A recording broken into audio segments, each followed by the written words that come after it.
आज तक रेडियो सुनता है सारा जहां।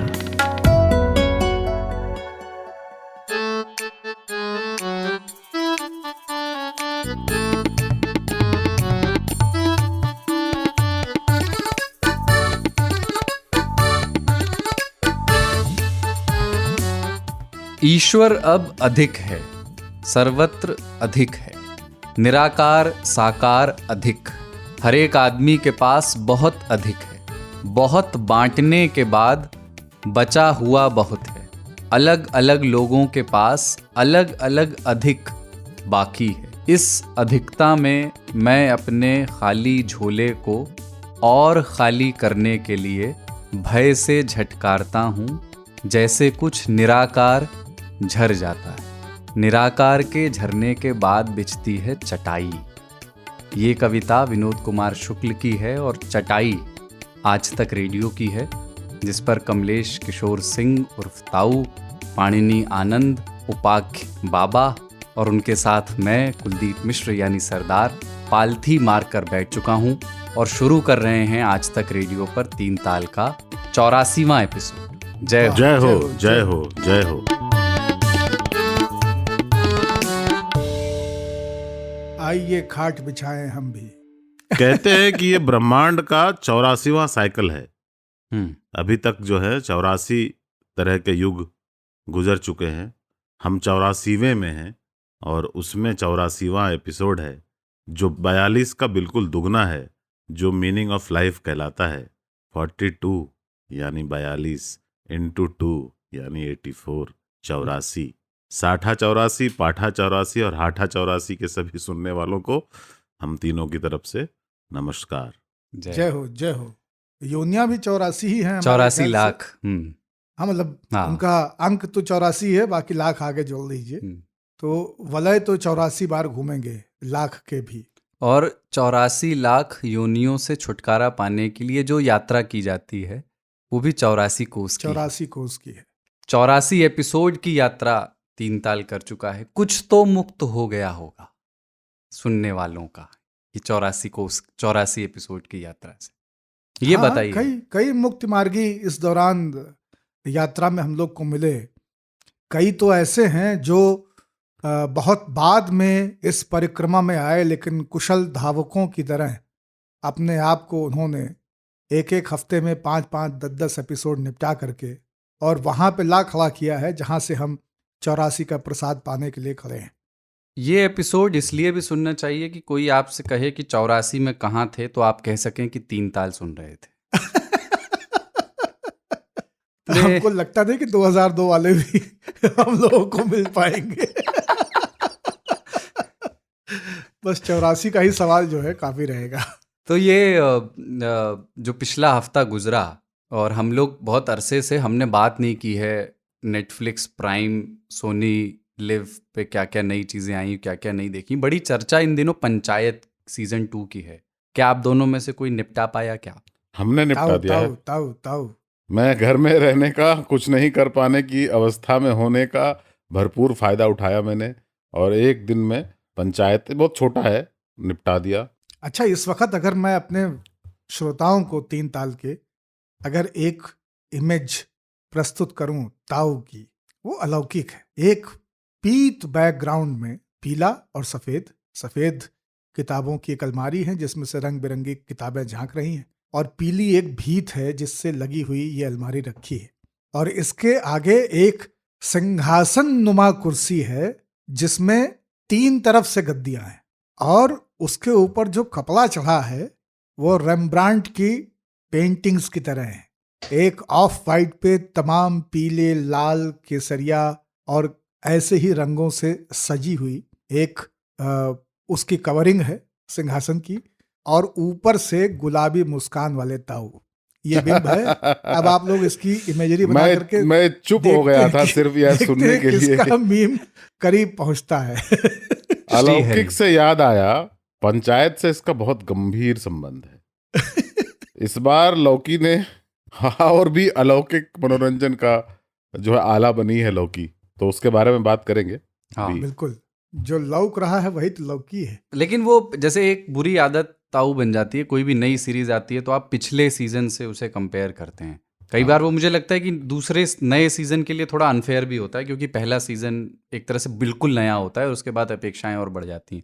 तो वैसे लोग कंपेयर कर रहे हैं, नहीं पहले सीजन से तो बहुत अच्छा नहीं है। हाँ, इसका बहुत नुकसान हुआ है कंपैरिजन का। देखिए अभिषेक बच्चन बेचारे पनप ही नहीं पाए। अरे हम तो उल्टा ही सोच रहे थे। हमको लगा कि पहले सीजन से बढ़िया है। अच्छा, हाँ हाँ, पूरा स्टाम्प छोड़ा नहीं है। पहले सीजन में भी जो कुछ नाटकीय होता था वो शहर के लोगों को नाटकीय लग सकता है, गांव के लोग उसको जीते हैं। दूसरे में भी इन्होंने किसी घटना को इतना बड़ा नहीं कर दिया। हालांकि चूंकि मुझे रिवील नहीं करना चाहिए कुछ, इसलिए नहीं करूंगा। जो अंतिम एपिसोड है इसका, हाँ, उसको अवॉइड कर सके तो करे। ऐसा कुछ भी नहीं है उसमें, क्योंकि बहुत हृदय विदारक है, बहुत दिल तोड़ देने वाला है। मतलब आप जो है वो ब्रोकन हार्टेड हो जाते हैं उसके बाद। तो उसको अगर अवॉइड कर सके, 8 एपिसोड है, 7 देख लीजिए आराम से, 8वां कभी देख लीजिएगा बाद में। वाह, तो उसमें क्या कि जैसे वो पंचायत की खास बात ये थी कि छोटी छोटी सूक्ष्म चीज़ों पे होने वाले कॉन्फ्लिक्ट्स, चर्चाओं को कॉमिकल तरीके से चित्रित किया गया। मुझे अच्छी बात कम से कम ये लगी कि सीजन 2 का मूल भी इन्होंने यही बनाया है। हाँ, यही मैं कह रहा था। हाँ, मतलब उसको नहीं उन्होंने कोई बड़ा कुछ इवेंट क्रिएट नहीं किया, कोई ट्विस्ट क्रिएट नहीं किया ड्रामा को बड़ा करने के लिए और सस्पेंसफुल म्यूजिक चलाने के लिए। कुछ गंभीर नहीं किया, बस सूक्ष्म छोटी छोटी चीजों को ही। बड़े बड़े मसले जो गांव के होते हैं वो काफी छोटे छोटे होते हैं। हाँ, और उनको वैसे ही रखा उन्होंने। बहुत बहुत ज्यादा तेज ठठाकर हंसने की जगह नहीं है वैसे पंचायत में, वो होती भी नहीं है। वो सिर्फ मुस्कुराने के लिए अमेज कर देने वाली जगह है। ऐसा नहीं कि आप 2 मिनट तक लगातार ठठाकर हंसते रहें, लेकिन वो सुखद अनुभूति है उसको देखना। पर रोने की जगह जो आखिर में बनाई गई है वो मुझे थोड़ा, मतलब वो वहां पर, और जो विधायक जी का जो एंट्री है वहां से मुझे ना थोड़ा सा मतलब कमजोर होने लग गया। हाँ, वही तो आखिर है। वही है बस कि वो ना बस। होता ना तो मतलब वो थोड़ा तो फिर- राजनीति में ग्रैंड हो गया है। मतलब सिर्फ एक गांव की बात नहीं रह गई है, विधायकी के स्तर तक बात आ गई। हाँ, और बात जो दुखद घटना है वो भी सामान्य है, लेकिन वो गांव के लेवल की ही है। उसमें गांव के लेवल की चीजें होती हैं, ऐसा कुछ बहुत महान नहीं होता, पर दिल टूट जाता है आदमी का। वो एक उसमें ना एक बहुत छोटा किरदार है ताऊ, आपने देखा ही है, तो उसका नाम है विनोद। मुझे वो किरदार बड़ा याद रहा, वो जिससे अद्भुत है वो, है ना, उसकी अद्भुत है। एक्टिंग अद्भुत है। बहुत बढ़िया है। और उसके पास सिर्फ 2 सीन हैं शायद, मतलब कायदे से उसके पास 2 या 3 सीन हैं। 3 सीन है उसके। हाँ, और एक बात है कि मैं पिछले 2 साल से इंटरनेट पे एक ट्रेंड चल रहा था विनोद, उसका उत्तर मिल गया मुझे। वो ऐसा है ना कि बाबा, वो आप जब देखिएगा तो वो ऐसा है बस कल हाँ, वो ऐसा नहीं कि कोई एक्टर है जो एक्टिंग कर रहा है। वो ऐसा है कि गांव के एक आदमी को पकड़ के एक्टिंग करवा ली गई है। उस तरीके से वो है। वही होना ही चाहिए था। पंचायत की जो सबसे बड़ी अद्भुत ताकत कलाकार ना, है वो। इवन जो मंजे हुए कलाकार हैं, जैसे वो जो उस कलाकार का क्या नाम है, ज्ञान या कुछ नाम है, जो कि विलन बन रहा है अभी, जो क्रांति देवी का पति है, हाँ, जिसको हाँ, बनराकस बोलते हैं सभी। हाँ, बन रहा कैसे। मंजा हुआ आदमी है। हाँ। मैंने बहुत पहले उनको मतलब इस तरह के रोल में देखा हुआ है। लास्ट मैंने शायद मोहल्ला 80 में देखा था उनको, द्विवेदी जी की थी। तो ये हिम्मत की बात है कि आपने मोहल्ला 80 देखी। मोहल्ला 80 में, अगर मैं देखिए मोहल्ला 80 मैंने इनके लिए नहीं देखी, चंद्र प्रकाश द्विवेदी या सनी देओल के लिए। सनी देओल के चलते उसका कचरा हो गया है पूरा। पर मोहल्ला 80 मैंने इसलिए देखी कि काशीनाथ सिंह की कहानी जो हाँ, बनी हुई लेकिन उसका फिल्म है। दूर दूर तक कोई ताल्लुक नहीं है। मतलब नहीं है, मोहल्ला मैं मानता हूं। बनारस में वही सब कुछ है जो मोहल्ला 80 में नहीं है। तो अगर किसी को बनारस को अंडू करना हो तो मोहल्ला 80 देखे। एक स्ट्रॉन्ग रिकमेंडेशन। उनका नाम है दुर्गेश कुमार, भूषण का जो रोल निभाया जिन्होंने। अच्छा, हाँ, बहुत बहुत बढ़िया। मुझे ये ये था कि दुर्गेश कुमार एनएसडी वाले हैं क्या? मुझे ये नहीं पता है, मैं तो अभी हाँ हाँ, होंगे। हमारे साथ 2-3 नाटकों में दुर्गेश कुमार एनएसडी के एक थे, तो खैर मैं देखूंगा। चंदन का रोल जो है, मतलब चंदन अभिनेता का नाम है, विकास का रोल जो है, मुझे ये था कि ये आदमी कितना चैलेंज अपने लिए और लेकर के आएगा, लेकिन और निखारा है। मतलब इसमें प्रहलाद और विकास के किरदार को और उभरने और निखरने का मौका मिला। ये इन दोनों के जो संवाद हैं, जब प्रधान जी और सचिव जी के बीच छोटी छोटी बातों पे खटपट हो रही है। सचिव जी, मैं बहुत अच्छा लगता है मुझे जब वो का उच्चारण ऊ के साथ होता है। अच्छा, सचिव जी, तो वो, और विकास एक्चुअली पिछले बार भी विकास ने अपनी पहचान बना ली थी। वो अद्भुत तरह का कैरेक्टर गढ़ा गया है। हाँ, और वो एक्टर भी मस्त है। हाँ। चंदन रॉय। और इस बार तो प्रहलाद और विकास को ही बिलोंग करता है ये सीरीज। बढ़िया। प्रहलाद तो पांडे या उर्फ फैसल मलिक, जो गैंग्स ऑफ वासेपुर में inspector Gopal Singh, sub inspector Gopal Singh का रोल निभाए थे।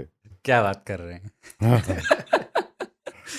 हाँ, तो ये सुनिए। इतनी भूमिका बांध दी गई है भैया, ये तमाम श्रोता इस वक्त जब इसे सुन रहे होंगे हृदय से गरिया रहे होंगे आप दोनों लोगों को। नहीं, हमने कुछ रिवील नहीं किया है। हमारे श्रोता देख चुके हैं। आप लोग लूका लगाने का काम कर रहे हैं और दोनों लोग बतिया ले रहे हैं कि नहीं वह ये तना किहिस, ये तना किहिस, ई तो ऊ नाही, ऊ तो ई नाही। पिछले बेबाक बुधवार में मुझे तीन तालियों ने बताया, तीन ताल के सुनने वालों ने बताया कि भैया लीक हो गया था, इसलिए 2 दिन पहले रिलीज हो गया, अभी 1 घंटा पहले। ताऊ हमसे कह रहे थे कि यार ये तो आना था फ्राइडे को या थर्सडे को, ये तो पहले ही 1 दिन पहले आ गया।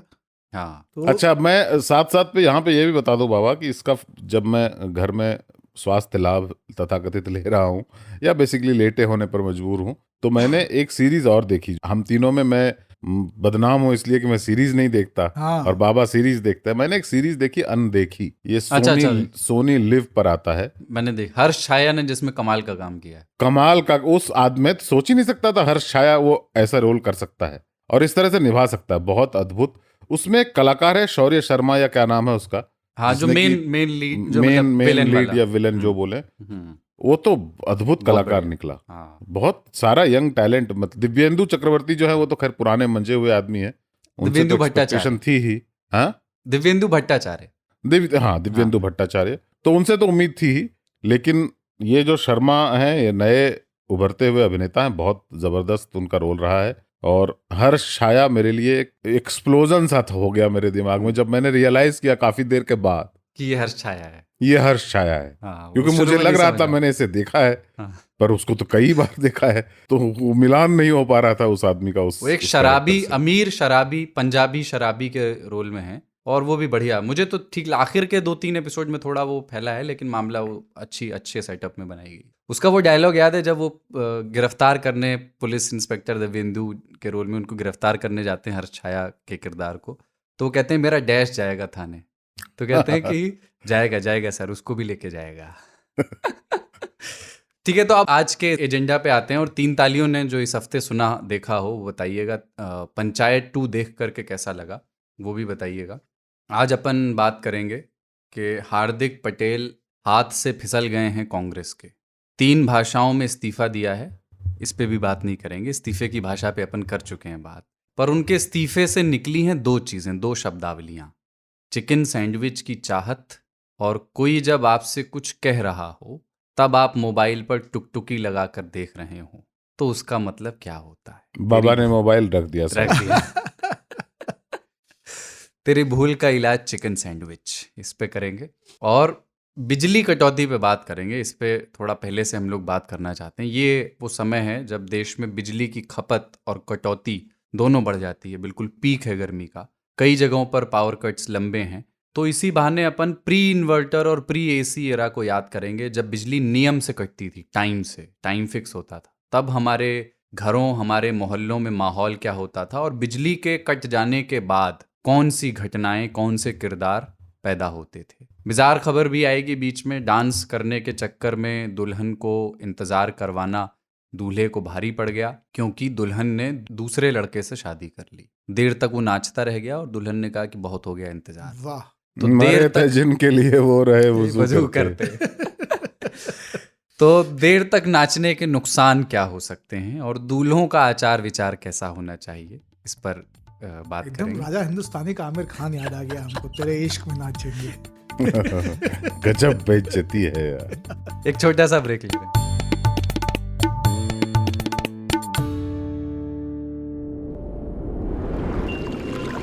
बदलते हवा पानी से लेकर इस इकोसिस्टम की कहानी तक, अमीबा पैरामीशियम से लेकर वेल जैसे हैवी प्राणी तक,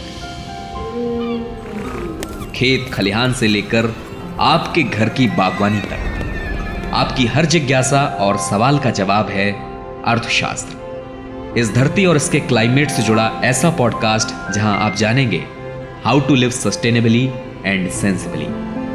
सुनिए हर शुक्रवार आज तक रेडियो पर मेरे यानी अमन गुप्ता के साथ। आज तक रेडियो पर आप तीन ताल सुन रहे हैं। 84वां एपिसोड है कमलेश ताऊ, पाणिनी बाबा और कुलदीप सरदार के साथ। ताऊ, हार्दिक पटेल के इस्तीफे वाली जो चिट्ठी थी, मतलब वो मज़ा तो आया पढ़ के। मतलब जैसे इस्तीफों की आजकल भाषा जैसी हो, कोई इंसाइट नहीं होता उसमें, कोई एनेक्डोट नहीं होता।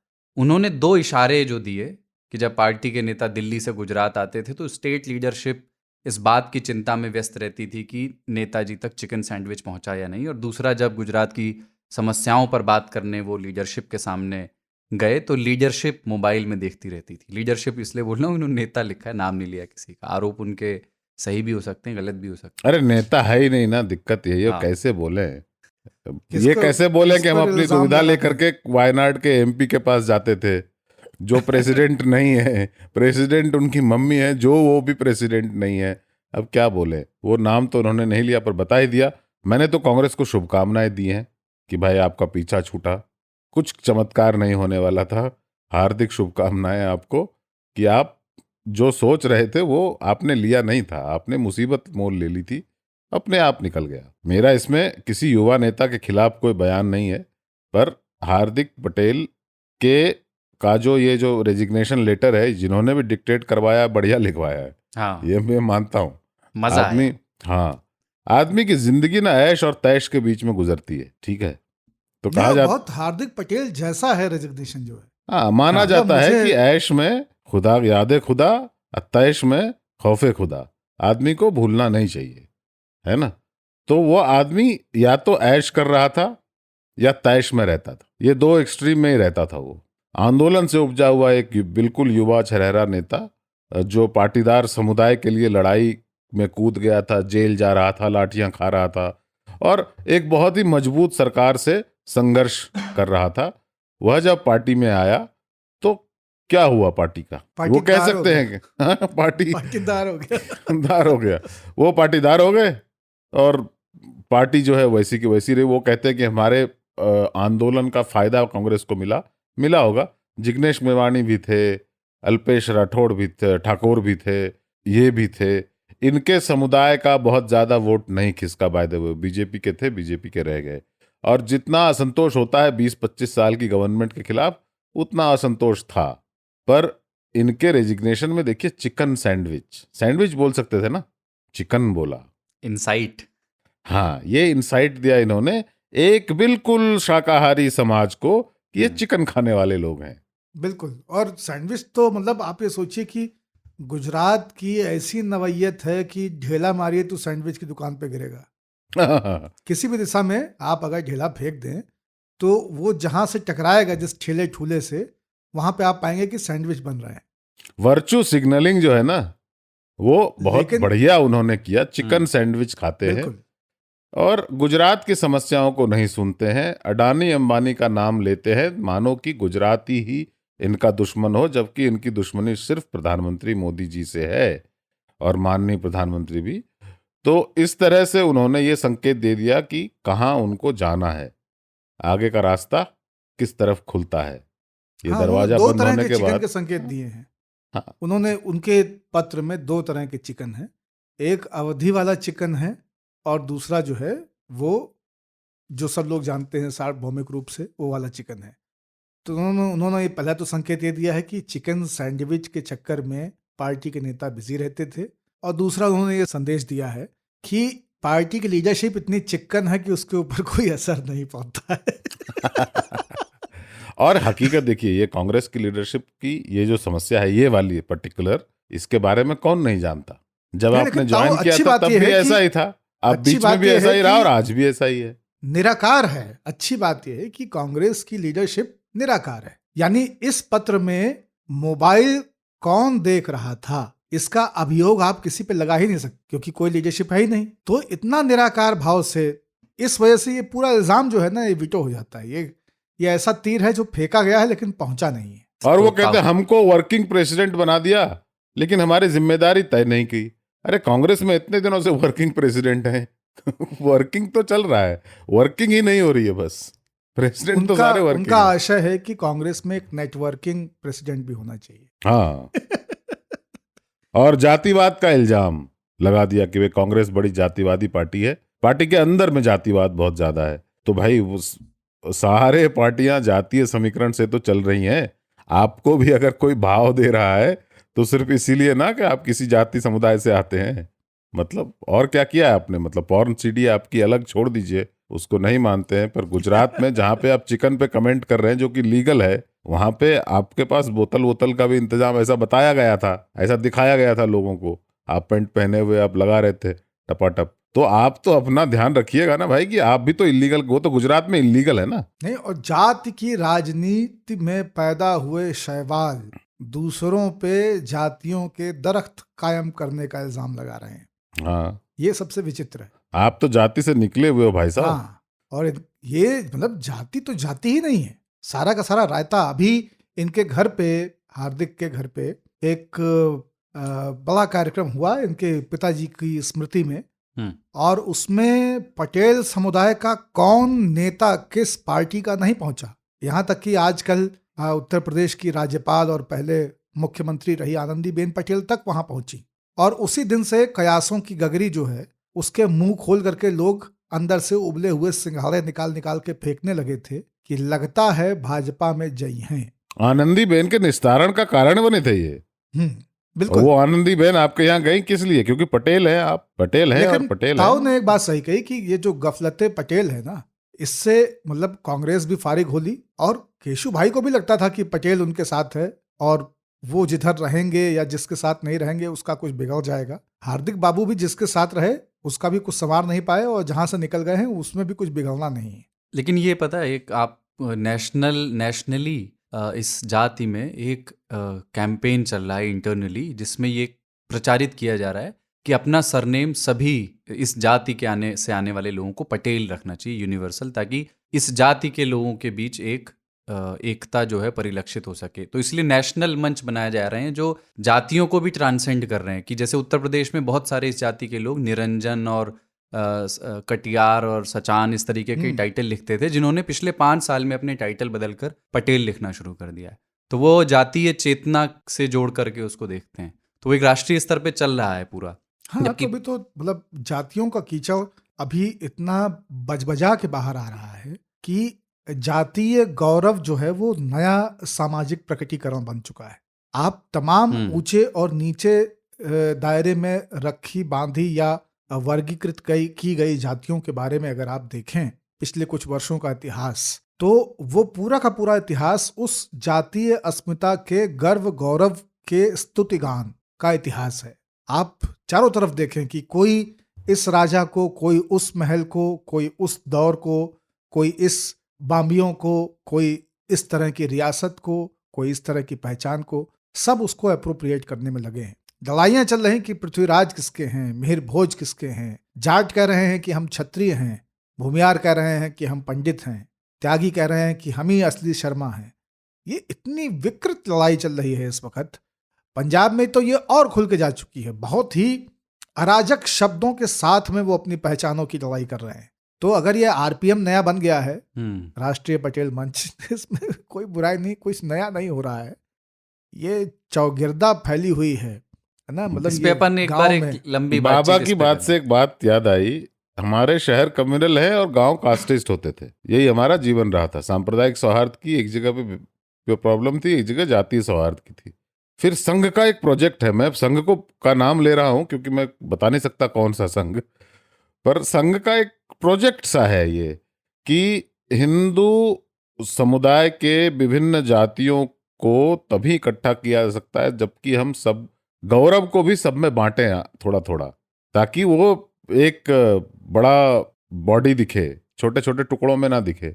तो सबको इन्होंने जो गौरव के चिन्ह हैं वो दिए, उनमें बांटे, और उसका परिणाम ये है कि अब वो आपस में लड़ रहे हैं। जिस एकता की उम्मीद थी वो एकता ही ध्वंस हो रही है, क्योंकि जो सिंबल थे आपके, सिंबल माइंडेड लोग जो होते हैं उनको क्या चाहिए और यही छोटे छोटे सिंबल। तो छोटे छोटे सिंबल बांट दिए गए। उसमें आप देखिए 19वीं मतलब 20वीं सदी, पिछली सदी के प्रारंभ में बहुत सारे जो अहीर समुदाय है देश का, उनका एक नव सांस्कृतिकरण किया गया और एक नया सा सरनेम इजाद किया गया, यादव, और वो फिर वो सफल रहा। लगभग पूरे देश में विभिन्न जो सरनेम थे वो खत्म हो गए और यादव नाम से एक नया जो है वो जाति बोलने लगे उनको, यदुवंश से। हाँ, और उसे यदुवंश से जोड़ा गया और श्री कृष्ण इत्यादि इत्यादि, तो उनको उन्होंने गौरव दे दिया। फिर पटेल जो है वो विभिन्न जातियों में बटे हुए हैं। मतलब जो पाटीदार है, बाय द वे 20 साल पहले जो पाटीदार है वह यहाँ के कुर्मियों को अपना नहीं मानता था, लेकिन अब दक्षिण से लेकर उत्तर तक, पूरब से लेकर पश्चिम तक सब जो है वो पटेल हो रहे हैं, उनका पटेलीकरण हो रहा है। जबकि इनके विचार, व्यवहार, आहार, सब कुछ अलग है, लेकिन उनका अब एक बड़ा समूह बनकर उभर रहा है। ऐसे ही विभिन्न जातियों के जो हमारे इतिहास के कैरेक्टर हैं उनका बंटवारा कर दिया गया और सबको ये बता दिया है कि आप अब इनको अप्रोप्रिएट कर लें और आप जो है एक मतलब निर्धारित सा सरनेम बनाएं और तोड़ दें। इससे जातियां मजबूत हो रही हैं, कमजोर नहीं हो रही। हिंदू एक हो रहा है, पता नहीं, मैं नहीं मानता। नहीं, मजबूत हुई जाति ही अपना बार्गेन बढ़ाती है। जाति क्यों मजबूत होना चाहती है?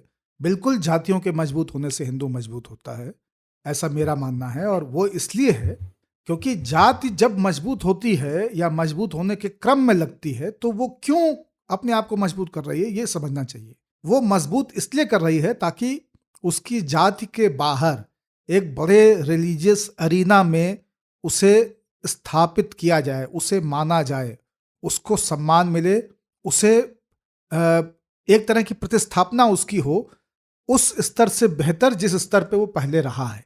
हाँ, पॉलिटिकल पावर का नेगोशिएशन करने में आसानी होती है। नहीं, पॉलिटिकल के अलावा भी सामाजिक स्तर पे भी, जैसे एक जाट जब कहता है ना कि क्षत्रिय जाट महासभा, राजस्थान में आप पाएंगे बैनर, तो वो क्यों कह रहा होता है? वो ये दिखाने की कोशिश करता है कि हमको हल्के में मत लो, हमको केवल ओबीसी मान के मत चलो, हम अगलों के बराबर सम्मान के हकदार हैं, क्योंकि हमारे पास ये देखिए ये रेफरेंसेस हैं जहां से हम कह सकते हैं कि हम क्षत्रिय थे, ये रेफरेंसेस हैं जहां से हम अपने नायकों को सामने ला सकते हैं, और ये रेफरेंसेस हैं जहां से हम ये साबित कर सकते हैं कि अगर हम नहीं होते तो अमुक दौर में आप नष्ट हो गए होते, आप मिटा दिए गए होते, हमने रियासतों को बचाया, रियासतों की सीमाओं को, आबरूओं को बचाया। तो वो इस प्रतिस्थापना में वो आता है, इस पूरे टेम्परामेंट से आता है।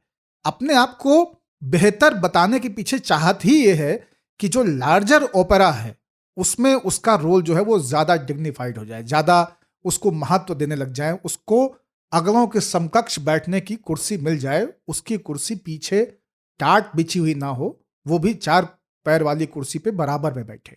तो ये बेचैनी सब में है, और ये बेचैनी जितनी व्यापक होती जाएगी हिंदूकरण उतना मजबूत होता जाएगा, क्योंकि फिर वो एक लार्जर आइडेंटिटी के साथ जब आप सापेक्षता में चलने लगते हैं बाकी जातियों से, तो सापेक्षता मिल करके क्या कहती है? सापेक्षता मिल करके एक धर्म बनाती है, एक रिलीजियस आइडेंटिटी बनाती है।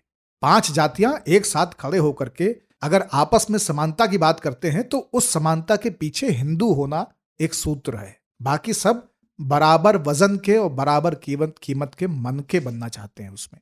तो ये एक चीज है जिसको कि इग्नोर नहीं किया जा सकता है, और इस व्याकुलता की वजह से अगले मुझे लगता है कि लगभग 1-1.5 दशक इस देश में जातियों के वर्चस्व की लड़ाई के और व्यापक बने रहने का और आक्रामक बने रहने का ये दौर हम लोग आगे भी देखने वाले हैं, ऐसा मुझे लगता है। जातियां जाने नहीं वाली हैं, जातियां और ज्यादा वल्गर होने वाली हैं आने वाले समय में। ठीक है, तो वापस एक बार मैं सैंडविच पे आता हूँ।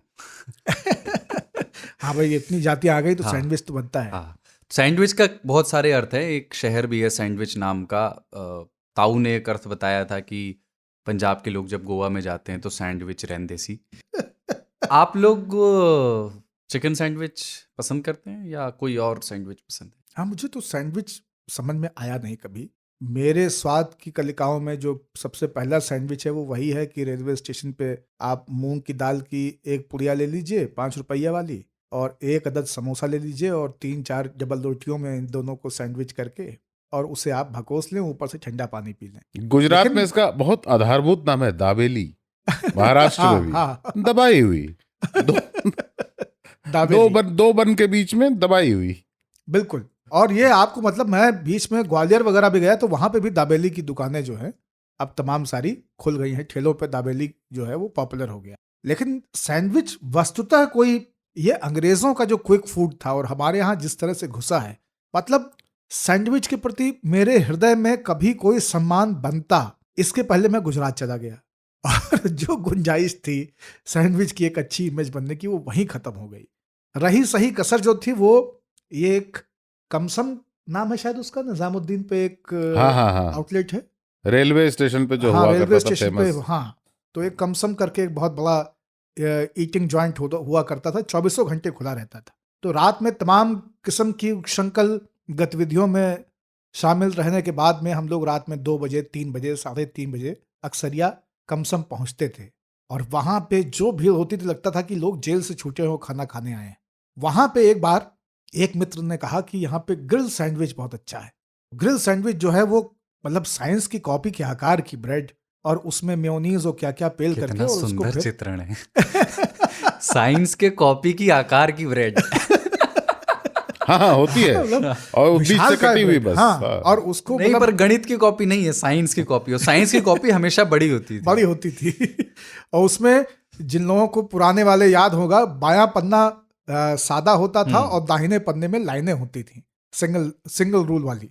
तो उस आकार की ब्रेड, और उसको फिर वो ग्रिल करते हैं उसमें मक्खन लगा के, तो उस पे चीते की खाल जैसे लाइनें उभर आती, धारियां उभर आती, और उसके बाद में फिर उसको काट के खाया जाता है वो सॉस वॉस लगा करके। अरे भाई साहब, इतनी निहायत रद्दी सैंडविच वहां पे हमने खाई, वो सैंडविच से यकीन उठ गया। हाँ, एक आध बार तमाम ईस्ट मंडल की गतिविधियों वाले जो बड़े कार्यक्रम सेमिनार होते हैं वहां पे कभी कभी ये चिकन सैंडविच खाने का मौका मिला। वो थोड़ा सा सुग्राह मुझे लगा कि वो ठीक है, प्लेन बाबा ब्रेड है, एक जो बिना किनारी सैंडविच की। होता है जो प्रेस कॉन्फ्रेंस में ऐसे सामूहिक कार्यक्रम वही है जिसमें खीरा और सिक्की लगी होती है। हाँ, इतने छोटे होते हैं, छोटे छोटे तिकोने, और उसमें एक टूथपिक लगा होता है। वो किसी दुकान में नहीं मिलता, वैसे आप बाहर उसको हाँ, कहीं नहीं खा सकते। वो बना ही उसी कार्यक्रम के लिए होता है। हाँ, वो उसी कार्यक्रम के लिए बनता है। उसका जो तरीका है, उसकी उत्पत्ति निष्पत्ति जो है, क्लब सैंडविच के पोर्शंस काट करके मिनिएचर्स बनाए जाते हैं, जो एक टूथपिक में एक पोर्शन है कि आप उठाइए और एक बार में उसको गप कर लें। तो वो कन्वीनियंट है, उसमें हाथ में मेयोनीज सॉस ये सब लगेंगे नहीं, सुविधा के लिए वो उस तरह से बनाए गए, वो ठीक प्रयोग है। सलामी सैंडविच तो आप लोग खाते होंगे, ऐसा नहीं? नहीं, सैंडविच से अपना यकीन उठा हुआ है, बना लेते हैं अच्छे सैंडविच बनाते हैं। सलामी को कभी भी सलामी दे सकते हैं, हाँ। पर क्या है कि रोटी विच बोलो ना, ब्रेड विच बोलो तो समझ में आता है। सैंडविच बोलते हैं जबकि होता ब्रेड विच है। हाँ, सैंडविच तो ऐसी मूंगफली बूंदे हैं। उसके लेकिन नाम की कहानी है, मैं निकाल के लाया हूँ। वो ब्रिटेन में ना, पुराने इंग्लैंड में एक शहर है सैंडविच, अभी भी है वो शहर। तो वहाँ पे ना अर्ल थे, 4th अर्ल वहाँ के थे, जिनका नाम था जॉन मॉन्टागू। तो वो बड़ा बिजी आदमी था, 24 घंटे काम करता था। माउंट आबू से थे क्या ये? हाँ, लग तो ऐसे। और 24 घंटे उनका एक ही काम था, लगातार जुआ खेलना, मतलब एकदम गांधार नरेश शकुनी। तो वो ये होता था कि बाजी खेलते खेलते पीना वीना तो हो जाता था, पानी वानी पी लेते थे, खाना नहीं हो पाता था उनका। तब उन्होंने ये इजाद किया कि ताश के पत्ते भी गंदे ना हो, तो एक हाथ में कुछ ऐसा रखा जाए जो एक ही हाथ से खाया जा सके। तो ब्रेड के बीच में कुछ मीट वगैरह डाल के उन्होंने शुरू किया, फिर दूसरे खिलाड़ियों में फैला, और चूंकि ये इस शहर से ये चीज़ फैली, उस शहर का नाम सैंडविच था, तो इस डिश का नाम भी जो है वो व्यंजन सैंडविच कहलाया। उधर के शहरों के नाम, स्कॉटलैंड में एक शहर है पटना, और वो इसी पटना पर है। यहाँ पे कोई अफसर थे अंग्रेज जो पटना में यहाँ रहते थे, यहाँ से वहाँ गए तो इन्होंने गांव बसाया एक पटना, और वहाँ पे काफी बड़ा, वो बड़े आदमी थे, कासल वासल था उनका, पर उस नाम उन्होंने एग्जैक्टली वही रखा। अमेरिका गए ये लोग तो वहाँ पे लंदन, ऑर्लिन्स, यॉर्क, तो न्यूयॉर्क कर दिया उसको। सब शहर उन्होंने अपने जो जहाँ से जाते हैं वहाँ को बनाते हैं। एक घम वाला भी बहुत सारे हैं वहाँ पे। हाँ, नाटिंघम, बर्गिंघम, है ना, वो फलाना इंघम, तो वो उनका पूर्वा है। हाँ। हाँ, रानी का पूर्वा जो है बकिंघम।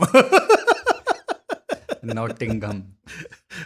ये जो बर्गर और ये बड़ा पाव, ये सब, ये भी एक तरह से मतलब सैंडविच ही सैंडविच है। देखिए, तेल लगी रोटी या चीनी भरी हुई घी लगी रोटी, फलाफेल है ना, फलाफेल वगैरह भी वही है ना। फलाफल मूंग बड़ी है, मूंग नहीं, उसको रैप तो उसी पे करते हैं। हाँ, फलाफल को रैप करते हैं, लेकिन फलाफल खाना इंस्पायर्ड उसी। हाँ, उसका फलाफल क्या है, फलाफल एक्चुअली रैप किया हुआ फलाफल नहीं, फलाफल है वो पकौड़ी जो chickpeas। उसमें भरी गई, हाँ हाँ। और वही मतलब ये मूंग और चने की उसमें हरा पालक मिला करके गोलियां बना लीजिए, और उसको कहते हैं toss of ginger and finally chopped garlic. अरे लहसुन अदरक डाल के हमारे यहाँ हर पकौड़ी बनती है भैया। अरे उसमें क्या होता है, उसका नाम मेरे हिसाब से फल ही होगा पहले, फिर मीट मीट मिला देते तो उन्होंने फल अफल कर दिया। कोई भरोसा नहीं है, नहीं तो मूंग मूंग कहाँ खाते हैं वो लोग, हर चीज में नहीं, कुछ लेकिन ना कुछ डाल असली देते हैं। फलाफल ताऊ जो है वो वेज ही है, हाँ, वो वीगन लोगों की पसंद है इस समय। और वो आजकल बहुत चल पड़ा है, क्योंकि फलाफल जो ओरिजिनल है वो बेचारा एकदम कहे कौन सा फला। I wrote a song about a sandwich. Well, it's more of a rap.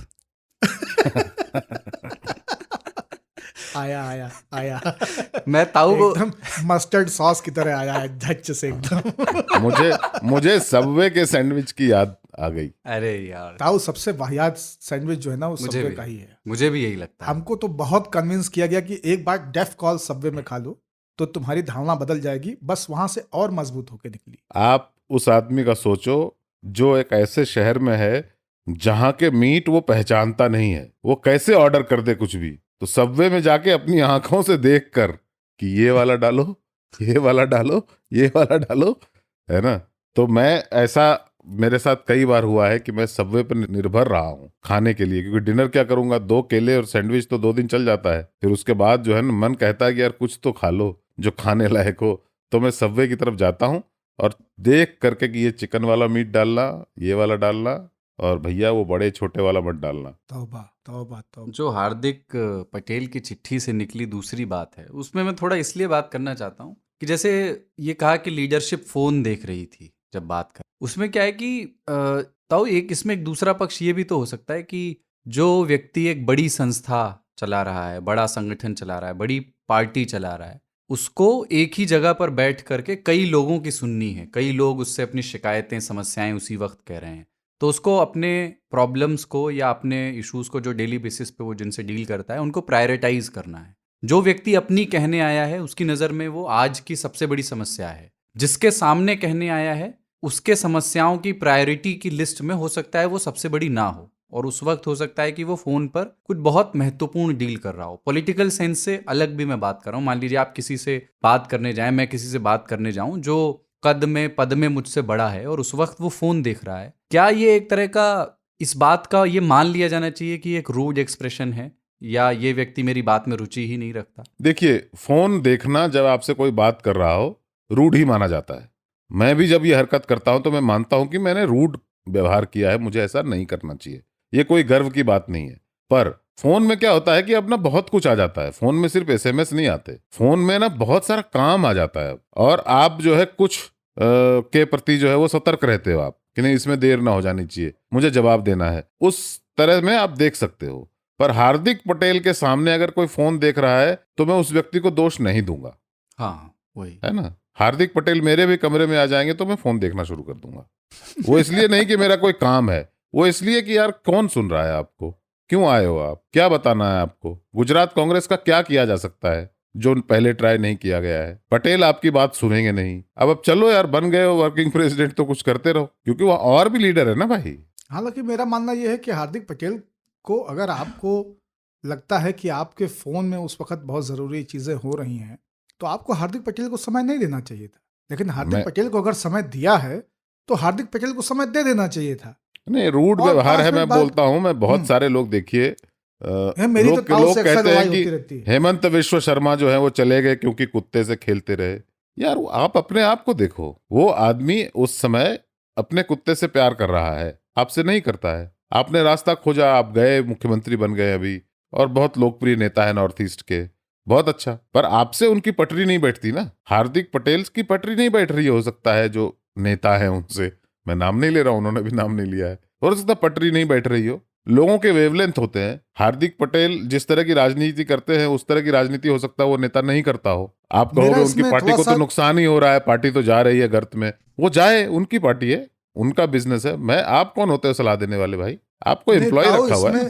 ताऊ इसमें मेरा जो मानना है ना, मैं इसको जहां से देखता हूं, मुझे लगता है कि भाई अगर इनकी कोई मजबूरी नहीं थी कि वो आपको सुने, हार्दिक पटेल सामने बैठे हैं और आप अपने फोन में लगे हैं, या हेमंत बिस्व शर्मा आके बैठे हुए हैं और आप अपने कुत्ते से खेल रहे हैं, कुत्ते को प्यार कर रहे हैं, तो आपकी कोई मजबूरी तो नहीं थी कि आप हेमंत बिस्व शर्मा से बात करते या हार्दिक पटेल को अटेंड करते। उसी तरह से हार्दिक पटेल और हेमंत बिस्व शर्मा को भी समझना चाहिए, और जो शायद उन्होंने समझ भी लिया है कि आपकी ऐसी कौन सी मजबूरी है कि आप इनके सामने बैठे हैं। जहां सुना जा रहा है वहां चले जाइए। यही मैं कह रहा हूं कि वो पंचायत में विधायक जी का अपना स्टाइल है। आप लौकी ले जाएं, कटहल ले जाएं, आपको इज्जत नहीं मिलने वाली है भाई साहब। वो उसको इज्जत नहीं देते जो इस तरह से लौकी और कटहल लेकर आता है। हो सकता है कि इनका बेसिकली देखिए क्या होता है, लीडरशिप के साथ आपका वेवलेंथ मैच होना चाहिए। आप उसे बुरा कहें अच्छा कहें, कांग्रेस की जो लीडरशिप है उनका वेवलेंथ बिल्कुल अलग तरह का है, इसलिए वो ऐसी गलतियां कर रहे हैं और उनको दोष भी देते हैं लोग। एक्सपर्ट लोग तो कहते ही है कि उनको नब्ज की पकड़ नहीं है, और जो है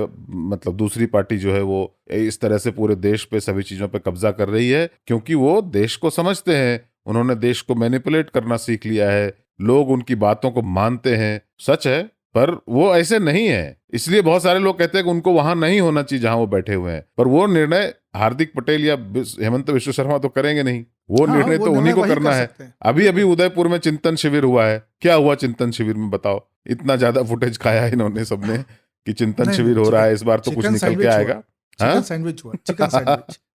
पर चिंतन शिविर के बाद वही हालात है। आपको यकीन मानना पड़ेगा कि वो उस तरह की पार्टी है जहां पे इस तरह के लीडर हैं, उनका वेवलेंथ मैच करता है जिनसे मैच करता था, जैसे सिंधिया, आरपीएन, जितिन प्रसादा, है ना, सचिन पायलट, ये सब उस वेवलेंथ के थे, चिकन सैंडविच वाले थे। लेकिन वो भी छोड़कर जा रहे हैं क्योंकि उनको चिकन सैंडविच से मन भर गया है। वो भी अब फुलके और पूरी सब्जी और खट्टी वाली ढोकला खाने को निकल पड़े हैं। क्या करें देश में जो है। ये दो आज दो बढ़िया हासिल महफिल मेटाफर दिए। एक साइंस की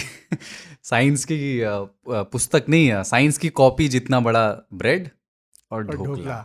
नहीं, आप देखिए लड़ाई है ही चिकन सैंडविच बनाम ढोकले की।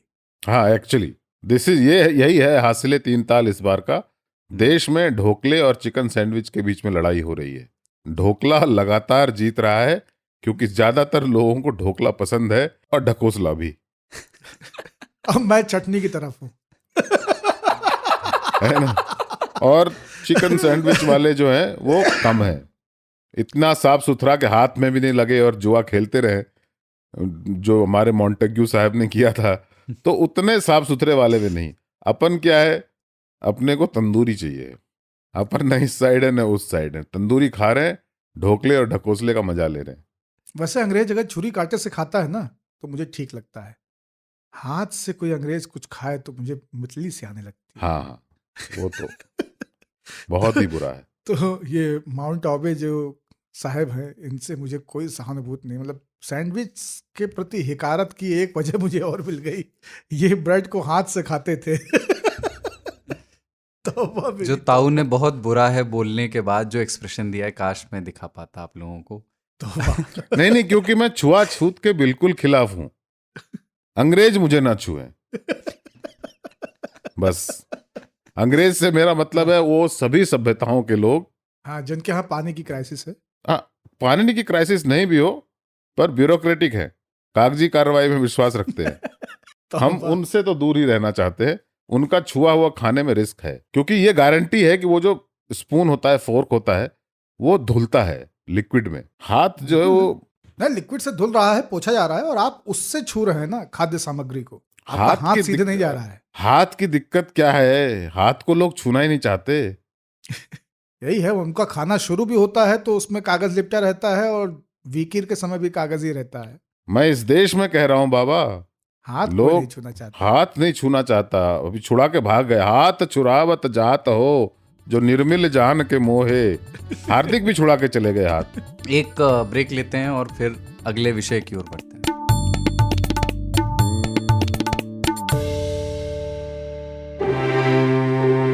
भाषा के ग्रामर से मिले कब, क्यों, कैसे, कहां, किसने, ये ऐसे शब्द हैं जो सेंटेंस में जुड़ जाएं तो उसे सवाल बना देते हैं। और सवालों के बारे में आइंस्टीन ने कहा था, the important thing my friend is not to stop questioning. At the stroke of the midnight hour, when the world sleeps, सत्ता का खेल तो चलेगा, सरकारें आएंगी जाएंगी, मगर मेरे कमरे में किताबों के सिवा कुछ भी नहीं। मैं हूं नितिन ठाकुर और लेकर आया हूं एक ऐसा पॉडकास्ट जिसमें हम हर टॉपिक का रेशा रेशा खुलने तक सवाल पूछने से थकते नहीं। यहाँ हम बात करते हैं समंदर में दफन इतिहास से लेकर आसमान में उड़ते साइंस तक की। तो हर गुरुवार मेरी दुकान पर मिलेगा 4 किताबों के बराबर ज्ञान। आज तक रेडियो पर पढ़ाकू नितिन में, हमारी वेबसाइट के अलावा एप्पल पॉडकास्ट, गूगल पॉडकास्ट और स्पॉटिफाई पर भी। आज तक रेडियो पर आप 3 ताल सुन रहे हैं कमलेश, ताऊ, पाणिनी बाबा और कुलदीप सरदार के साथ। आज का दूसरा विषय, देश के कई राज्यों में इस समय बिजली संकट है और मई का महीना चल रहा है। तो बात यह है कि पसीना बहुत पोंछना पड़ रहा है। पेट्रोल के बारे में किसी ने कहा था कि कीमतें बढ़ती हैं तो बढ़ने दो, साइकिल से चलने के बहुत फ़ायदे हैं, कभी आपको स्ट्रेस नहीं होगा, कभी आप ट्रैफिक में नहीं फंसेंगे। उसी तर्ज पे मैं सोच रहा था कि अगर बिजली कटती है तो कटने दो कहा जाए तो उससे क्या क्या पुरानी हमारे नॉस्टैल्जिया है जो याद आता है। जैसे पहले इंसान जो है बहुत ज़मीनी था, अभी कहते हैं लोग की मशीनी है, गर्मी भगाने की मशीन है, ठंडा करने के लिए एसी है, इलेक्ट्रिक और बैटरी चालित तमाम तरह की चीज़ें हैं। मगर 20-25 साल पहले चलें, जब बिजली जो है वो रोज़ जाती थी तय समय पर, और उसका जाना एक सामुदायिक महोत्सव जैसा हो जाता था कि 7 बजे बिजली गई, तमराज किल्विश और मच्छरों का वर्चस्व, खटिया जोड़ करके अपने अपने दरवाजे पर, अपने अपने आंगन पर बैठा लिए गए पड़ोसी और छत पर जो है हाथ वाला पंखा लेकर के बैठ गए और मच्छरों को मारने की प्रक्रिया में कभी यहाँ से चट की आवाज़, कभी वहाँ से पट की आवाज़। बिल्कुल नहीं, बिजली की यात्रा और पीछे से है। बिजली की यात्रा की जो शुरुआत है उसमें सबसे विस्मयादिबोधक, आश्चर्यबोधक और उल्लासबोधक क्षण वो होता था जब बिजली आती थी। हाँ। बिजली होती नहीं थी, लेकिन कभी कभी या दिन में किसी किसी समय बिजली आ जाती थी। बिजली आते ही एक हूट सुनाई देता था मोहल्ले में, ऐसे कर कुछ कहीं से सीटी, कहीं से कोई और कलरव अचानक से, और उसके बाद में बिजली आ जाती थी। बिजली आते के साथ में घर के बाहर रखी हुई आराम कुर्सियां, तखत, बेंच, चरपैया, बरामदे में रखा हुआ तखत, ऐसी तमाम जगहें खाली हो जाती थी। लगता था शहर को कर्फ्यू लगा दिया गया है, बिजली आ गई है। घर में एक सिन्नी का पंखा है या एक ऊषा का सीलिंग फैन है और 10-12 लोग, 8 लोग घर खानदान कुनबे के सब गुलट्टी मारे उस पंखे के नीचे बैठे हुए हैं। कोई जनेऊ से पीठ खुजा रहा है, कोई अपनी पैर में जो बालियां हैं उनको सही कर रही हैं, बिछिया जिसे कहते हैं आप लोग, है ना। तो बच्चे जो है कॉपी खोल के बैठ गए हैं, तो कोई जो है तत्काल अपना तिरुपाई का काम करने लग गया है। इस तरह की चीजें होती थी। तो बिजली का आना एक प्रयोजन मूलक घटना थी। वो सबको एक काम दे के आती थी कि इधर उधर बिखरे मत रहो, सब जने एक साथ आ जाओ और तुम सब जने बिजली के अनुरूप अब यह काम करो। आप सबको अब इस समय में ये चीजें कर लेनी है। जैसे महतारियां तुरंत जो है प्याज काट लेती थी, घुइयां छील ली, कटहल काटने का काम है, अगले दिन के लिए कुछ और करना है, तिरुपाई का काम है, बच्चों कह देते होमवर्क कर लो, बिजली चली जाएगी घंटे भर में। तो बेचारे जो बच्चे खेल रहे थे बाहर खटखट या खो खो, वो सब हुर हुर के ला दिए आते थे कि बिजली आ गई, बाहर घूम रहे हो, होमवर्क पर करेगी, जल्दी निपटा, 1 घंटा में चली जाइए। बैठ के सब ये सब काम शुरू हो जाता था। तो बाज लोग जो है अपना रेडियो, ट्रांजिस्टर या ब्लैक एंड व्हाइट वो प्लाई का दरवाजा खोल करके और उसके कान ऐठाने लगते थे। कम वोल्टेज में भी उसको संभालने के लिए एक स्टेबलाइजर हुआ करता था, जिसमें जब 200 के ऊपर काटा जाता था तो चित्र ठहर जाते थे। तो इस तरह से पहले बिजली आना एक घटना हुआ। ये बिजली आने के बाद में जैसे जैसे बिजली आधारित उपकरणों का प्रभाव बढ़ा परिवारों में, जैसे टेलीविजन, रेफ्रिजरेटर, पंखे बाज किस्म के, कुछ लोगों के यहाँ कूलर आ गया, और कूलर आ गया तो कूलर बहुत डरावने आकार के साथ में आया, बड़ा सा कूलर, खस की उसमें चटाई लगी हुई, और लोग कहते थे कि इसमें एसी नहीं डीसी है, इसमें चिपकोगे तो छूटोगे नहीं, चपक के मर जाओगे। देखो वो जो जमुना कुतिया थी पीडब्ल्यूडी के दफ्तर में, वो उसी में चपक के मरी थी, है ना। अभी तक उसके बच्चे निर्वंशी घूम रहे हैं। तो इस तरह की कथाएं हम लोग सुनते थे कि ये एसी नहीं है, डीसीएस से बच के रहना। तो कूलर खैर चलना शुरू हुआ, और कूलर के साथ में फिर बहुत सारी चीजें गुप्त हो गई। कमरे, दरवाजे, रोशनदान बंद कर दिए गए। तो ये बिंब बनते गए, संसाधन आते गए बिजली के साथ। जब संसाधन बढ़ गए और बिजली का प्रभाव भी बढ़ता गया, बिजली की उपलब्धता भी बढ़ती गई, यानी अब बिजली 4 या 6 घंटे के बजाय 12 या 14 घंटे आने लगी 24 घंटे में, तो निर्भरताएं बढ़ी।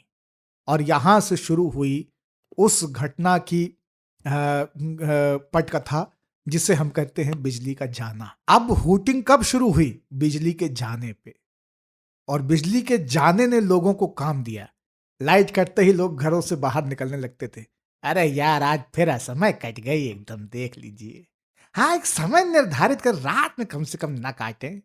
देखो 11:30, बस नींद लगी रही, अब काटती ही। कल जाए कहा सवेरे 6 बजे इंटरसिटी पकड़े, कहा लखनऊ जाना है, कैसे हुई इंटरसिटी?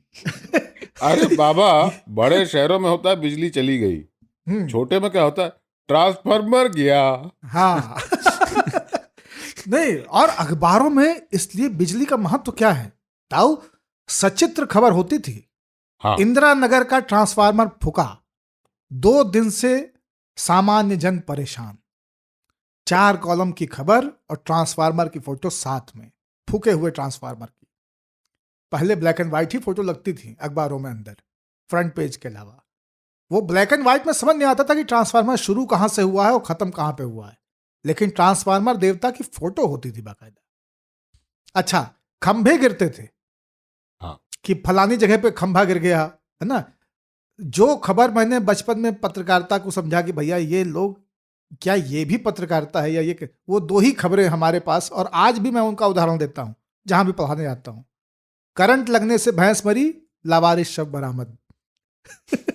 ये 2 खबरें जो है ना, ये हर अखबार में होती ही होती थी। करंट लगने से भैंस का मरना और किसी शहर या जिले में लावारिस शव का बरामद होना, ये 2 घटनाएं रहती ही रहती थी। तो बिजली के तार आंधियों से टूट के गिरते थे और बाज जानवर उनमें चिपक करके मरे पाए जाते थे। कई बार बिजली जाने का दोष जीवों को दिया जाता था, जैसे खंभे पे चिपका हुआ कोई बंदर, वो चिपक गया है और उसके चिपकने की वजह से उसको करंट लग गया है और शॉर्ट सर्किट हो गया है। शॉर्ट सर्किट होकर के उस इलाके का तो कहे एक फेज चला गया है। तो जो लोग बॉर्डर पर रहते थे गजा पट्टी में, जिनके घर के दोनों के तरफ दोनों फेज जाते थे, वो कटिया के तार लग्गी से उठा के इस फेज की धारा में रहते हुए उस फेज में लगा दिया करते। हाँ, और मीटर वाले के भी कटिया ही होती थी। हाँ, वो फ्लेक्सिबिलिटी के लिए। हाँ, कि मतलब मीटर तो चल ही रहा है, जाएगा तो वो फेज में लगाएंगे। बिल्कुल। तो सरकार ने कहा कि दोनों फेज आपके मीटर में नहीं लगा सकते, तो उनका ठीक है, दूसरी की व्यवस्था हम कर लेंगे, एक की आपने कर दी। वो उसको ना हम मतलब अभी देखें तो हर मोहल्ले में इलेक्ट्रिसिटी फ्रेंड्स होते थे कुछ। हाँ, जिनको ये सब आता था कि उनकी बहुत पूछ होती थी। हाँ, मतलब वो इन्फॉर्मेशन के मामले में पूरा मोहल्ला उन पे रिलाय करता था। लड़के पठाए जाते थे कि यार लाइट जो है बेसमय कट गई है, शुक्ला अंकल के यहाँ जाओ, पूछ के आओ, तो बताएंगे कि ट्रांसफार्मर में जो है तेल खत्म हो गया, अभी तहसील से आ रहा है, आधा पौन घंटा में हो जाएगा। ये लोग मुझे लगता है बिजली विभाग में ना नौकरी पाने के एस्पिरेंट्स रहे होंगे कभी। हमारे यहाँ होता था बिजली ऑफिस। बिजली ऑफिस पहुंच जाते थे लोग। बिजली अगर कट गई, ट्रांसफार्मर पड़ गया, तो सीधे बिजली ऑफिस। का भैया कितना टाइम लगेगा? वहां से पूछ के आके फिर सबको बताना कि भैया कुछ नहीं हो सकता परसों तक। नहीं, और ऐसे लोग बहुत अपने आप को गांडीव समझते थे। हाँ भैया, भौकाल में ये बहुत कर रहे लोग कि अरे तुम लोग बैठे हुए तम्बाकू पीट रहे हो, सी बने हुए, देखो मैं पता करके आ गया तुरंत, अभी ले 45 मिनट में धच से आ रही एकदम। वो ना, वो अक्सर लुंगी और बनियान पहने हुए पाए जाते। जैसे बिजली के जाने पर आप इनको पाएंगे कि घर से निकलते थे ये। हाँ, सब लोग उदास होते थे। बारिश के बाद जैसे चीटा निकलता है ना भट्ट से, बारिश रुकते ही, तो उस तरह से लोग निकल के घरों से बिजली जाते ही बाहर आ जाते थे, और वहां से द ग्रेट इंडियन। और वो गंजी जो है ना रोल होती थी नीचे से। हाँ, हल्के से 5 मिनट में थोड़ा सा, फिर थोड़ी देर के बाद और ऊपर, ताकि नाभि जो है वो मुक्त सांस ले सके। बिल्कुल। और बांस वाला जो बेना होता है पंखा, उसके हत्थे से पीठ खुजा लिया करते थे बीच बीच में। हाँ, हमारे यहाँ मैंने कुलदीप 4 लाइनें लिखी थी बहुत पहले जी। अमेरिका में जो है बवंडर आया था, वहां टॉर्नेडो आते हैं ना, तो वो घर बिजली सब कुछ का नुकसान कर जाते हैं, तो वहाँ एक बड़े क्षेत्र में बिजली चली गई थी बवंडर आने के बाद। तो हमने 4 लाइन लिखा था उस जमाने में कि अमेरिका में बवंडर आया तो बिजली चली गई, हमारे यहाँ बिजली आ जाए तो बवंडर हो जाए।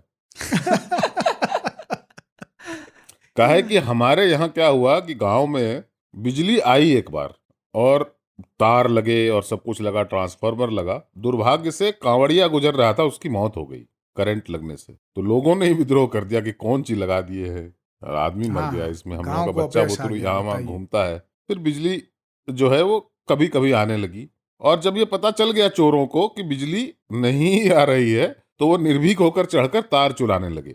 महंगा वायर होता है मोटे वाला जो 11,000 वाले में चलता है, वो तार जब हट गए तो पोल खड़े रह गए, और वो खंबे जो थे सीमेंट के बने हुए थे। तो बहुत सारे लोगों ने कहा यार ढलाई करना है मकान का, वो बीम लगाना है, तो चलो ले आते हैं। तो उसके बाद धीरे धीरे सारे खंबे गायब हो गए। उसके बाद से एक इलाके में जहां बिजली आ चुकी थी, बिजली फिर चली गई और समाप्ति हो गया, कोई निशान नहीं बचा, ट्रांसफार्मर इत्यादि कुछ भी नहीं बचा। किलोमीटरों तक 26 किलोमीटर की वो लाइन थी, खत्म हो गई। फिर नीतीश कुमार की सरकार आने के बाद फिर से वो खंभे डाले गए, फिर से बिजली आई, और अब जो है बिजली रहती है। पर बिजली अभी भी वहां पे तो नियम से कटती है, नोएडा की तरह नहीं कि कभी भी कट जाए, वहां अभी भी नियम से कटती है। और एक वर्गीकरण होता है, भागलपुर शहर में शाम में बिजली रहेगी, छोटे शहरों में शाम में बिजली 1 घंटे रहेगी, और गांव में शाम में बिजली नहीं रहेगी।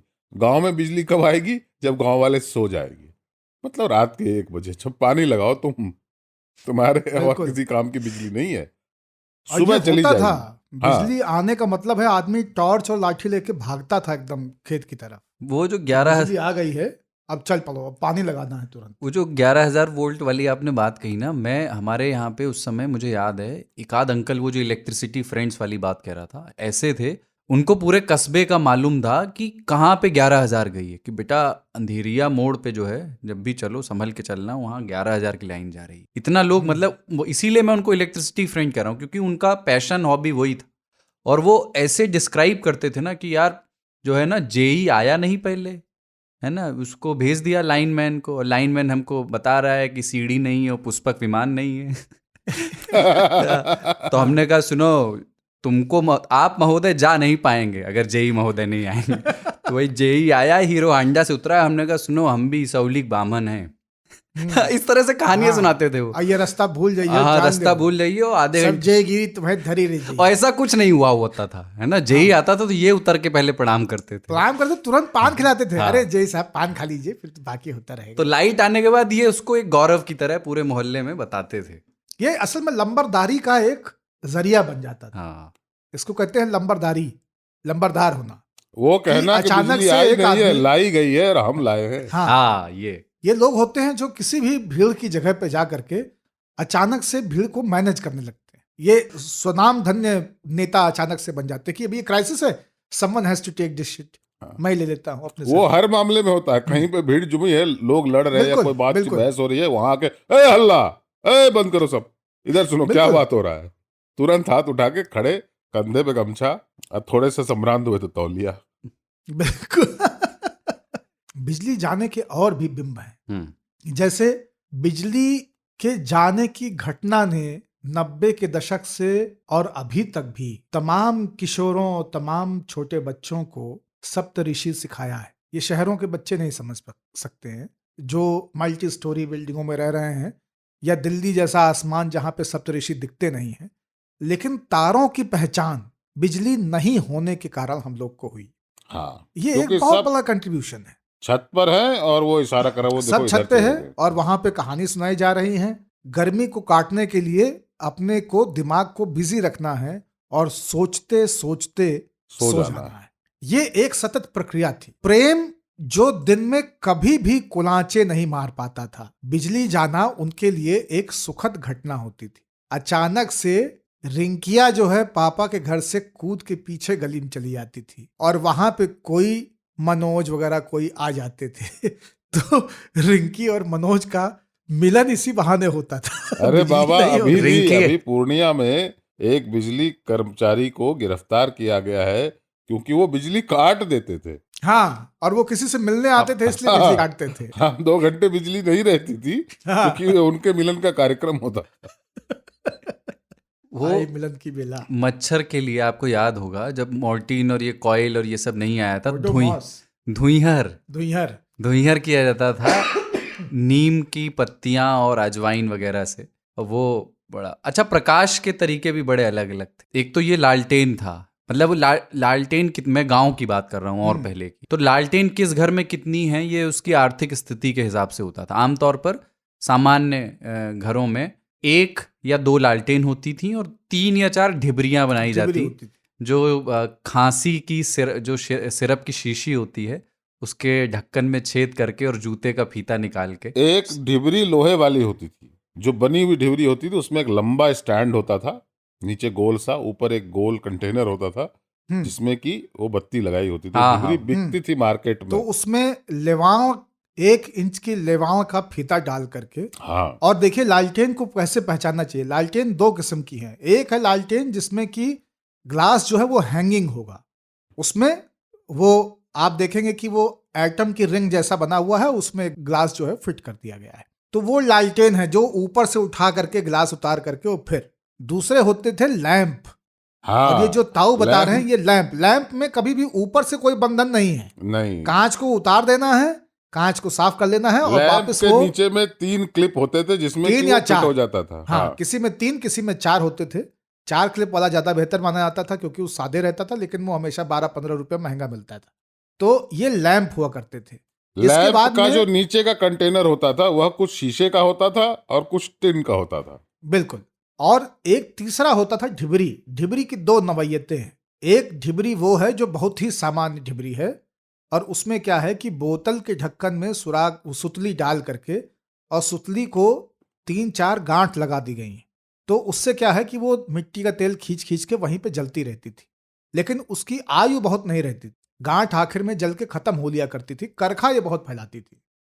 तो उसका विकल्प जो था वो आविष्कार कहाँ पहुंचा कि साइकिल की ट्यूब की जो छुच्छी होती है, उस छुच्छी वाला जो पीतल का उसका हिस्सा है, उसको इन ढक्कनों में कस दिया जाता था बोल्ट से और उस छुच्छी से फिर डोर निकाल करके वो डोर निकाल करके उस डोर के फिसलने का चांस नहीं होता था। वो डोर फिसलता नहीं था, तो नीचे नहीं जाएगा। उसको यही है कि फिर सूजा से कुरेद करके उसको रस्सी को आप ऊपर खींचते रहिए और वो जलती रहेगी। बाद में कालांतर में जो बर्फ का गोला या चुस्की बेचने वाले हैं उन्होंने भी इसी छुच्छी को अप्रोप्रिएट किया और जो मीठा शीरा बर्फ के गोले पे डाला जाता है या जो रंग डाले जाते हैं लाल हरे पीले, उनके लिए जो कांच की 1 लीटर वाली बोतलें वो इस्तेमाल करते थे, उन पे भी इसी तरह की पीतल की छुच्छियां लगाई गई जिनके ऊपर बाज मधुमक्खियां चिपकी होती थी छत्ते की तरह और उनको हाँक के उनसे चाशनियां बर्फ के गोलों पे गिराई जाती थी और ऐसे कुल्फी फालूदा इन सब का कारोबार आगे बढ़ा। तो बिजली और लालटेन का जो कथा सरित सागर है ये कमाल का कोलाज है। मुझे लगता है ना बाबा एंशिएंट हैक्स के भी किंग हैं। इनसे पूछो कि उस टाइम पे क्या होता था, बोले इसमें ये तो होता ही था पर ये एक जुगाड़ भी था। ये भाई साहब ये सब लाइफ स्किल है। आप बिजली को ग्रांटेड ले रहे हो, अभी अगर चला जाए ना सब कुछ तो आदमी बिल्कुल लुलिस हो जाएगा। पब्लिक लुलिस हो चुकी है एकदम, किसी कुछ पता नहीं कि बिजली जाए तो क्या करें।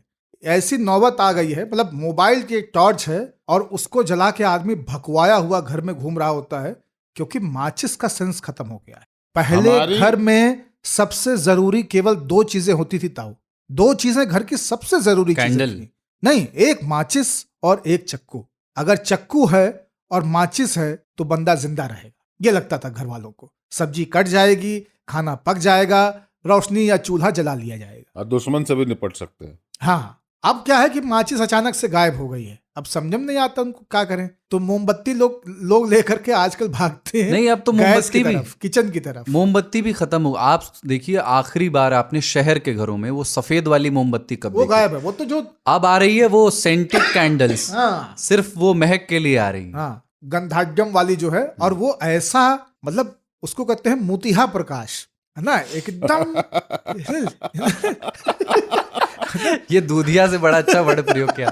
ऐसा मोतिहा प्रकाश होता है। आप 3-4 सेंटेड कैंडल जला दीजिए, घर में लाइट रोशनी नहीं होगी। और एक उजरैठी जला दीजिए आप, एक उजर की सफेद वाली, तिहाड़ जेल में बनती है अभी भी, एक जला दीजिए आप। अब तो हमारे जमाने में तो 12 आना की एक थी और तौल के आती थी, उसके भी पहले। अब सुनते हैं 5 रुपए 10 रुपए की एक कंदील है, वो एक जला दी, एकदम भगभग भगभग रोशनी एकदम। एक वो होता था पेट्रोमैक्स, जिसमें होता था एक मेंटल पंचलेट, और मेंटल को बांधना सबके बस की बात नहीं थी, और ज्यादा स्किल्ड लोग वो माने जाते थे जो यूज्ड मेंटल है, नाजुक हो जाता है ना, उसको उठा के रख दे। अद्भुत है वो, मैंने मास्टर कर लिया था और मैं अभी भी मैं प्राउड हूँ कि जला हुआ मेंटल जो कल रात जला था उसे जला दो। नहीं ताऊ, हम तो एक मेंटल 15 दिन बदलने नहीं देते थे, मतलब जब तक उसमें हवा ना लग जाए, क्योंकि उसमें होता क्या था, वो इतना फ्रेजाइल होता था, भयंकर, कि टच करने से टूट जाए।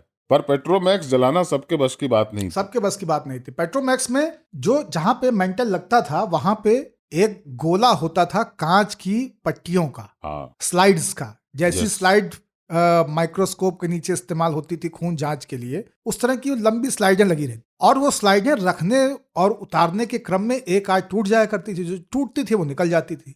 तो होता क्या था, अगर स्लाइड वहां पे टूटी है जिस दिशा से हवा आ रही है, आपका पेट्रोमैक्स बचेगा नहीं। इसलिए सारा कौशल पेट्रोमैक्स को रखने का। दूसरा, इन स्लाइड्स के बीच में थोड़ी थोड़ी जगह बना करके वो जो 1 या 2 स्लाइड टूट गई हैं उसको भरने का कौशल। ये कुछ शून्यांकी गुण थे जिससे कि पंचलेट और मेंटल को भरता जाता था, और ये अति कौशल की चीजें होती थी, क्योंकि घर में कई लड़के केवल पेट्रोमैक्स उठा के बाहर लाने में मेंटल तोड़ देते थे। पेट्रोमैक्स जो है शादियों में या किसी समारोह में जलाया करते थे। पेट्रोमैक्स आज के बच्चों को यकीन नहीं होगा कि रेशम की एक बुनी हुई टोपी में आग लगाकर उससे हम पूरे इलाके को रोशन कर सकते थे। और ईंधन का वेपर उसको दे करके पंप भर के उसमें हवा, जैसे जिस थ्योरी से स्टोव चलता है उसी थ्योरी से, सेम थ्योरी से। स्टोव नहीं जानते होंगे ऐसा जल्दी से आजकल, क्या बताया जाए। स्टोव की वो भी आती थी एक पिन। हाँ हमारा तो तकिया कलाम है कि चलते स्टोव में पिन मत मारिए। मैं बहुत प्रयोग करता हूँ इसका। क्योंकि क्या होता है, जो नौसिखिए होते हैं उनकी पहचान कैसे होती है। एक आदमी जो छोला टिकिया चाट बेचता है, सवेरे 5 बजे कुकर में या भगोने में मटर उबलने के लिए चढ़ा देता है, पूरा एकदम झरझरा के उसका स्टोव चल रहा होता है, पूरी एकदम जो उसका बर्नर है वो एकदम लाल होता है, पीतल का स्टोव, पीतल का स्टोव। उसमें अगर चलते स्टोव में कोई पिन मार दे तो वो स्टोव बिगड़ जाता है कि मैं अच्छा भला चल रहा था, तुमने क्यों उंगली की। पिन उसी में रह जाता है। नहीं, और कई लोग ऐसे हैं कि पिन छोड़ देते हैं और वो लकड़ी लेके बाहर है। अच्छा, उसके बाद वो जो पिन है ना, वो टिन के पतले चदरे से यूं आगे मोड़ के फंसाया होता था सिर्फ। बिल्कुल बिल्कुल बिल्कुल। और उसमें बहुत स्किल चाहिए होता था कि उसको उसमें डाल के फिर उसको निकालना भी है। बिल्कुल। और उसमें क्या होता था कि स्टोव भी बहुत मतलब परम जीव है ना, स्टोव भी वो ऐसा नहीं कि बंद हो जाएगा, वो काना हो जाता था। तो काना स्टोव एक तरफ धार मारता था। तो आप ऑमलेट बना रहे हैं स्टोव पे, एक तरफ जल गया एक तरफ कच्चा है। वो हालत हो जाती थी। और ये जो पॉपुलर यूसेज है ना, पिन मत मारो, वो वहीं से आया है। बाकी पिन नहीं मारता जीवन में कोई, वो पिन वहीं से आया है। एक रिकमेंडेशन है कहानी रेणु की पंचलेट। हाँ बिल्कुल। वो जिन्होंने नहीं पढ़ी हो, वैसे वो शायद बहुत सारे लोगों ने पढ़ी भी होगी, वो तो लेकिन जिन्होंने नहीं पढ़ी है वो एक कालखंड और मानव विकास के एक महत्वपूर्ण सोपान से वंचित हैं। इसलिए आज तक भूखे रहे हो, आज तक वंचित रहे हो, आज ये रिकमेंडेशन आ गई है, रेणु की पंचलेट से आंगीकृत हो लें, जीवन धन्य हो जाएगा। एक चीज और है, उस समय ना जब आदमी सोता था गांव देहात में लाइट के ना रहने पर, तो 2 चीजें रखता था जरूर, इनफैक्ट 3 चीजें। एक तकिया के नीचे टॉर्च, और एक खटिया के नीचे लोटा, और एक लाठी। तो ये भी बत्ती न रहने के साथी थे। टॉर्च का उपयोग जैसे मोबाइल के आने के बाद और मोबाइल में फ्लैशलाइट आने के बाद जैसे खत्म हो गया, टॉर्च में एक फैशन होता था और लोग पहचानते थे पूरे गांव में कि ये तो अमुक घर की टॉर्च है, स्टील वाली टॉर्च है, पीतल की टॉर्च। हाँ, 4 और 4, एक आती थी 4 बैटरी वाली, एक आती थी 2 बैटरी वाली, एक 3 वाली भी आती थी। 3 वाली भी आती थी। जीप की बैटरी टॉर्च, काला बटन होता था और चांदी जैसी टॉर्च होती थी। चांदी जैसी टॉर्च में बीचों बीच ताऊ एकदम बहुत कैलीग्राफिक वो खटका होता था उसका पहले। हाँ। और उसमें काला बटन होता था, दबाने पे दबता था, वो टक टक जैसा फील होता था दबाने पे। है ना, फुंसी, नई ताजी फुंसी की तरह वो बटन हुआ करता। हम लोगों के यहाँ बैटरी को मसाला बोलते थे। अच्छा। हाँ, कि अरे मेरा तो टॉर्च में मसल्ला नहीं है, तो 3 बड़े वाले बैटरी जिसको हम लोग ए साइज बोलते हैं, हाँ। वो लगा रहता था उसमें, और भारी होता था। कुछ जो बड़े लोग होते थे वो 4 बैटरी वाली रखते थे, उसका पीछे बहुत लंबा होता था बिल्कुल हाँ। बिल्कुल। और बहुत दूर तक रोशनी जाती थी। तो कभी सांप निकल गया या कभी कहीं पे कोई डकैत चोर का हल्ला हो गया, तो होता था कि यार उनको बुलाओ, उनका टॉर्च मंगाओ। हाँ, उनका टॉर्च मंगा, एकदम कहे कि मारा, फिर कहे भागत रहा, फिर जान लो मारे थे, एकदम टॉर्च तो एकदम तिलमिलाएगा वहाँ। और एक होता था टॉर्च का जो आगे का हिस्सा था जिसमें कि शीशा लगा होता है और बल्ब होता था, उसको घुमाने से उसके फोकस को चेंज कर सकते थे आप। बिल्कुल। रोशनी जो है ना चौड़ी से फोकस जो है उसका छोटा नैरो हो होके, जाता हाँ। था। हाँ, तो वो घुमा करके कभी कभी छत में भी सोए सोए प्रैक्टिस करते थे, वो आनंद आता था उसमें। आसमान को टॉर्च दिखाने का जो था कि रात में तू देगा मुझे रोशनी, अभी दिन में अच्छा, तू देगा, अवध रात में में मैं देता। अवध में टॉर्च कहने का चलन बहुत बाद में आया है ताऊ। अवध में बहुत सारे लोग अभी भी टॉर्च को बत्ती बुलाते, बत्ती। अच्छा। कहे बत्ती लगाओ, बत्ती मतलब। लेकिन जो नई पीढ़ी है उसने टॉर्च को अप्रोप्रिएट किया, और वो टॉर्च नहीं बोली से टार्च बोली से। टॉर्च। उसमें कुछ शौकीन लोग सिलवाते थे कहे कवर। प्लास्टिक के टार्च दे दीन, बताओ बियाहे में। हाँ, अरे प्लास्टिक देख रहा वाला भी तो आ हाँ। गया था मेरे हाँ। मतलब मैंने देखा है उसका परिवर्तन प्लास्टिक वाले में भी। पहले तो प्लास्टिक की आई थी, मेटल का होता था, पीतल का भी होता था। बहुत सुंदर आई थी। काला उसका बाहर वाला ग्रिप था, बड़ा वाला गोला, और पीछे लाल लाल। टॉर्च होती थी। हाँ। अच्छा, टॉर्चों में बड़े प्रयोग हुए हैं, कई अलग अलग आकार की टॉर्च उस दौरान आने शुरू हुई। फिर एक टॉर्च आई जिसमें घड़ी आती थी, तो उसमें टाइम भी चलता रहता था और टॉर्च भी चलती रहती थी। एक तो आई जिसमें कि पीछे से ढक्कन नहीं होता था, एक ही तरफ से ढक्कन होता था, जिधर बल्ब होता था वहीं से आप बैटरी डाल उसी की हम बात कर रहे हैं। उसमें घड़ी वाला भी आया था, बिना घड़ी वाला भी, लेकिन सामने से ही खुलेगा और सामने से ही उसमें ये मसाला जाएगा। हाँ, बैटरी। एक दृश्य मैं आपको बताता हूँ। कब तक रखा है ये, मैंने 2004-5 तक रखा है टॉर्च, क्योंकि आदत थी इसीलिए। मेरे पास एक टॉर्च अभी भी है, एलईडी वाली आ गई है लेकिन है। मैं दिल्ली में भी टॉर्च रखता था, और वो वाले नहीं कि रिचार्जेबल बैटरी है वो, जबकि यहाँ पे वो रिचार्जेबल वाले आ गए थे जो हाथ से पकड़ के उठा के चलते हैं, उस टाइप के भी आ गए थे। पर मैं पुराने वाला टॉर्च ही, एक जो है मेरे बेड के बगल में साइड टेबल पे उल्टा रखा होता था, वो बहुत दिनों तक रहा, फिर उसका कोई यूज नहीं हुआ। धीरे धीरे रेडियो और टॉर्च, 2 चीजें मेरी जिंदगी का अभिन्न अंग थी। तो मैंने नहीं, रेडियो तो मेरा बाय द वे 2012-13 तक रहा है, उसके बाद रेडियो जो है निवृत्त हो गया मैं उससे। नहीं तो रात में रेडियो और मर्फी का रेडियो, जीप की टॉर्च और मर्फी का रेडियो, पेटेंट टोपाज का ब्लेड। ये सब बचपन के ऐसे अनिवार्य वो है कि, और भयंकर कॉमन, मतलब ये दृश्य है। और उसको ना बंद वो करवाया गया, मुझे ठीक ब्रांड का नाम याद नहीं, पर अगर गलत कहूं तो ठीक करेक्ट कर दीजिएगा। लड़कों ने अपने पिताओं के ब्लेड का ब्रांड चेंज कराया कि पापा कब तक टोपाज करते रहेंगे, अब विल्किंसन पे स्विच कर लीजिए। हाँ, एक विल्किंसन और एक 7 o'clock, ये दोनों बहुत चले। एक बिजली जाने पे ये भी होता था, बिजली विभाग के बारे में तरह तरह की बातें की जाती थी। जिन विभागों उस समय जब बिजली नियम से कटती थी, मुझे लगता था कि सबसे ज्यादा गालियां बिजली विभाग के हिस्से में आती हैं। जैसे ही लाइट कटी लोग कहते थे सालों ने फिर काट दी। मैं लगभग 2.5 साल पिताजी के साथ रहता था, जहाँ पे हम लोग रहते थे वहीं पे बिजली ऑफिस था, जिसको बिजली ऑफिस बोलते थे, बिजली ऑफिस। बिजली ऑफिस से मेरे संबंध बहुत अच्छे हो गए, क्योंकि मैं करता क्या था, तो शाम में भी उधर ही घूम रहा हूँ, वहाँ के कर्मचारियों से भी जान पहचान हो गई। तो हम लोगों ने एक रास्ता निकाल लिया था कि शहर की बिजली चली जाए, हमारी नहीं जानी चाहिए। वाह, है ना। तो हमारे जो ब्लॉक के अधिकारी लोग सभी रहते थे एक साथ, एक लाइन से क्वार्टर्स में, बिजली कभी नहीं जाती थी। एक बिजली का मैं आखिर में बता दूं, स्कूल में थे हम और बिजली थी, लेकिन मुशायरा हो रहा था, तो वहां पे जनरेटर लाया गया था। तो हमारे बच्चों के मन में खुराफात आया कि यार बिजली से तो चल रहा, बिजली गई नहीं थी लेकिन जनरेटर से चलाते हैं अपना लाइट। तो हमने अपना जो है मेन तार हॉस्टल का, वो उसको जनरेटर से कनेक्ट करवा दिया। अरे उनके मुशायरे वाले जनरेटर से 2 बच्चों ने, और उसे लगा दिया। मुशायरे वाले ने, मुशायरा खत्म हुआ होगा रात के 3-3:30 बजे, वो ऐसे ही मुशायरा होता था, रात के 10 बजे 11 बजे शुरू हुआ, 3-3:30 तक चला। हमारे एक के बाद तो शबाब आता था मुशायरे में, हमारे स्कूल के मैदान में हो रहा था, तो अपन बिल्कुल कॉन्फिडेंट थे कि यार तो तुम्हारी बिजली हम यूज करेंगे चाहे कुछ भी हो जाए, जबकि बिजली थी सरकारी उपलब्ध, लेकिन हमने वो कर दिया।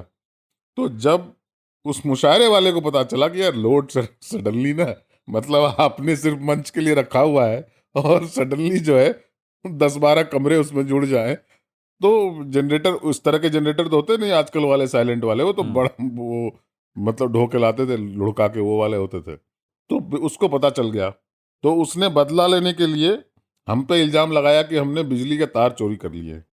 तो फिर सुबह सुबह जो है लाइन लगाई गई प्रिंसिपल के द्वारा, हेडमास्टर साहब के द्वारा, और लाइन लगा के उसने इल्जाम की बौछार कर दी कि हमारा तार मिसिंग है, हमारा ये मिसिंग है, हमारा बल्ब मिसिंग है। तो हम लोगों ने तो अब पकड़े तो गए ही थे, तो उसने एक बिजली के कर्मचारी ने कहा मेरा पैंट भी मिसिंग है। तो उसमें जो होता है ना कि जब इल्जाम लगा रहे हैं तो ये भी लगा दो, कुछ भी लगा दो, फिर भाई तुम्हारा पैंट कैसे मिसिंग हो सकता है यार। उसने कहा हमारा पैंट भी मिसिंग है। तो हमारे प्रिंसिपल ने बोला कि शर्ट पैंट डिस्को सब मिलेगा इसको, लेकिन पहले ये बताओ कि तुमने परमिशन किससे ली यहाँ पे। उनका भी आदेश आ गया ना, आवेश आ गया। पहले तो परमिशन होता नहीं था कोई चीज का, चलो स्कूल के मैदान में कर रहे हैं तो कर लिया। उन्होंने उसको बोला कि अब हम जो है तुम्हारा सब कुछ जब्त करवाएंगे, तुमने परमिशन नहीं लिया, हम स्कूल के हेडमास्टर हैं, हमारा नहीं चलेगा तो किसका चलेगा। एनीवे, हमने उसके अंत में, इसका अंत ये हुआ कि हम लोगों को लाइन लगा के उन्होंने खुद स्वयं और फिर अन्य टीचरों की सहायता से जितना हो सकता है उतना कूटा। बिजली से गिरी आप लोगों पे। हाँ। स्वयं और अन्य टीचरों की सहायता से। थक जाता है आदमी। हाँ। इतने लड़कों को पीटना एक व्यक्ति मिलकर, मतलब वो गणित का सवाल है ना, एक जनरेटर कितना लोड संभालेगा। क्योंकि वो छड़ी से थक जाते थे तो फिर पास बुला लेते थे, एकदम आ जाओ, फिर लात मारते थे वो। बाप रे। जो वो पूरा कटिया प्रकरण है जो हुआ करता था, अभी भी कई जगहों पर है, उससे वो एक फिल्म याद आती है, उसको भी रिकमेंडेशन माने, कटिया बाज। देखिए आपने, लोहा सिंह वाली। अद्भुत फिल्म है वो, डॉक्यूमेंट्री है, कानपुर पे बनी है और अवार्ड विनिंग है वो। अगर मिल जाए आपको तो जरूर देखें। वो शायद नेटफ्लिक्स पे है, हाँ, किसी एक OTT पे तो है, या शायद यूट्यूब पे भी है, ऐसा लगता है। यूट्यूब पे शायद उसका कुछ अंश है, नहीं मैं कंफ्यूज हो रहा हूँ। एक चीज और थी पावर कट्स के बीच पसीने से राहत देने के लिए, वो था हाथ का पंखा। और पंखे कई तरह के होते थे, एक तो वो ताड़ के पत्ते से बनने वाले होते थे, एक वो बांस की कमानी से बनते थे, कुछ जो है गत्ते से भी बनते थे, जो यंग लड़कियों को तमाम तरह की जो पहली ट्रेनिंग्स दी जाती थी, खाना बनाना, थोड़ी बहुत कढ़ाई, थोड़ी बहुत सिलाई, उसमें एक ट्रेनिंग होती थी। हमारे अवध में हाथ के पंखे को बेना कहते हैं, तो बेना बनाने की, उसको बीना बोलते थे। हाँ, तो बेना बनाने की एक ट्रेनिंग यंग लड़कियों को शादी से पहले, घास से, सरकंडे से, हाँ, सरपत से, कपड़े से, बांस की पत्ती से, और ये आपका जो सीका होता है जो करवा चौथ वगैरह में इस्तेमाल होता है, उस वाले सीके से, माचिस की तेलियों से, तमाम तरह। और इन सब में जो सबसे फाइन काम होता था पंखे, बिने हुए पंखों का, वो होता था तांत के पंखे, तांत से बिने हुए पंखे। हाँ। तो उसमें लाल और हरे तांत का इस्तेमाल करके एक बिनाई होती थी, जिसको कि चौकोर या गोल लोहे के एक फ्रेम पे, तार के एक फ्रेम पे उसको बिना जाता था, और फिर उसमें चारों तरफ झालर लगती थी, और उसकी एक मूठ होती थी जिसमें नीचे वो भारी और लाल पीला फूल पत्ती बना हुआ। तो बड़े वो राजकीय पंखे जैसे लगते थे। ये नंदिता दास के पिताजी जो हैं, क्या नाम है, शादियों में वो पंखे दिए जाते थे। जतिन दास। हाँ, जतिन दास। हाँ, जतिन दास एक आर्टिस्ट हैं, काफी मशहूर। उनकी बिटिया नंदिता दास जो है वो अदाकारा हैं, कलाकार हैं, एक्ट्रेस हैं, डायरेक्टर भी हैं। जतिन दास को एक चीज की लिए उनको खासा याद किया जाता है, पंखों के कलेक्शन के लिए, और राजप्रासादों के साइज के बड़े आदमकद पंखों से लेकर के और बहुत ही छोटे छोटे पंखों तक, गरीब से गरीब और अमीर से अमीर परिवारों के बीच में इस्तेमाल होने वाले पंखे या बेने, इनका एक विशाल कलेक्शन उनके पास है, जिसको कि पहले लोग याद करते थे। अब पंखों की कोई बात नहीं करता, तो अब उस कलेक्शन के ऊपर मेरा फेवरेट था बांस का बना हुआ पंखा, जिसमें कि एक जो हैंडल था उसमें पूरा बांस होता था। हाँ। उसके अंदर घुसा दिया जाता था हैंडल को, हाँ। तो वो चारों तरफ 360 डिग्री घूम सकता था, बहुत आराम था उसको घुमाना। और वो सबसे सस्ते पंखे हुआ करते थे, और उनमें कलाकारी के नाम पे पूरा सफेद पंखा होता था। कलाकारी के नाम पे जो तिरछी बिनाई उसमें होती थी, उसमें कहीं कहीं पे हरे और कहीं कहीं पे ये आलते वाला लाल रंग। तो रानी कलर और ग्रीन कलर लोगों को नहीं समझ में आएगा कि ये दो ही कलर क्यों लगाए, लेकिन मैं फिर कहता हूं कि इंडियन डिजाइन सेंस का जो डीप रूटेड उसका एस्थेटिक्स है, वो भी वहां पे देखने को मिल जाता था। लोग जानते नहीं थे कि वो कितना महान काम करे दे रहे हैं एस्थेटिक की दृष्टि से, लेकिन वही लोटस पैटर्न, लोटस की वो जो रानी कलर और रेड का एक हल्का सा बैगनी टोन वाला रंग, और वही लोटस का ग्रीन, तो ये देखने को मिलते थे अभी भी शादियों में और पिंड तर्पण में, 10वें की पूजा में ये सबसे कंपलसरी आइटम है।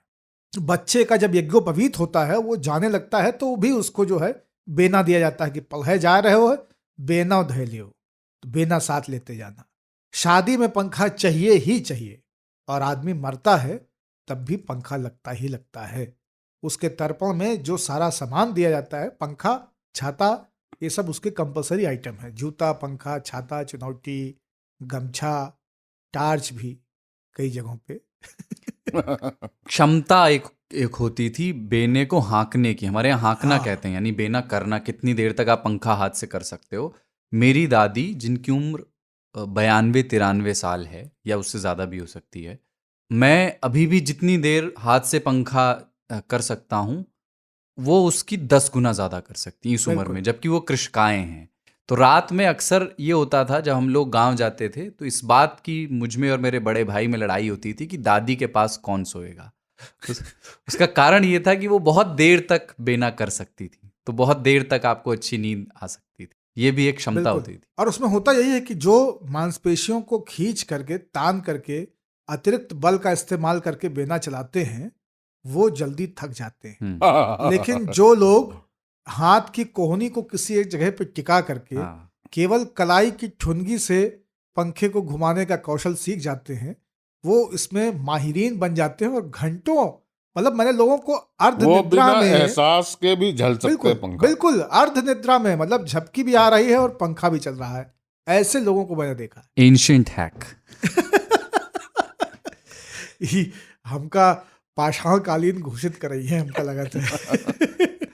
तो बिजली जाने के 3 तालियों के क्या तजुर्बे हैं? आई एम श्योर बिल्कुल होंगे, क्योंकि वो आपकी पहले भेजी हुई चिट्ठियों में परिलक्षित होता रहा है। तो बहुत सारे किस्से आपके पास होंगे। आपके मोहल्ले की गली में कोई तो अंकल बिजली जाने के बाद रासायनिक प्रभाव से गिर गए होंगे, या आपके यहाँ भी टोंटियाँ चोरी हुई होंगी। तो वो किस्से आप भी लिख करके बताइए और भेजिए। इस बार एक ब्रेक ले रहे हैं और फिर आगे बढ़ते हैं। और बिजली जाने को एक बाय द वे हर जगह अलग अलग बोला जाता है। कहीं बोलता है लाइट गई, कहीं बोलते हैं करंट गया, जो भी है, कहीं बिजली, कहीं पावर चला गया। ये मोदी नगर हापुड़ धोरे वेस्ट यूपी में बोलते हैं बिजली भग गई। अच्छा, और हम लोग की तरफ कहते कट गई। हाँ। लाइट भग गई। हाँ। ठीक है, एक ब्रेक ले रहे हैं और फिर आगे बढ़ेंगे।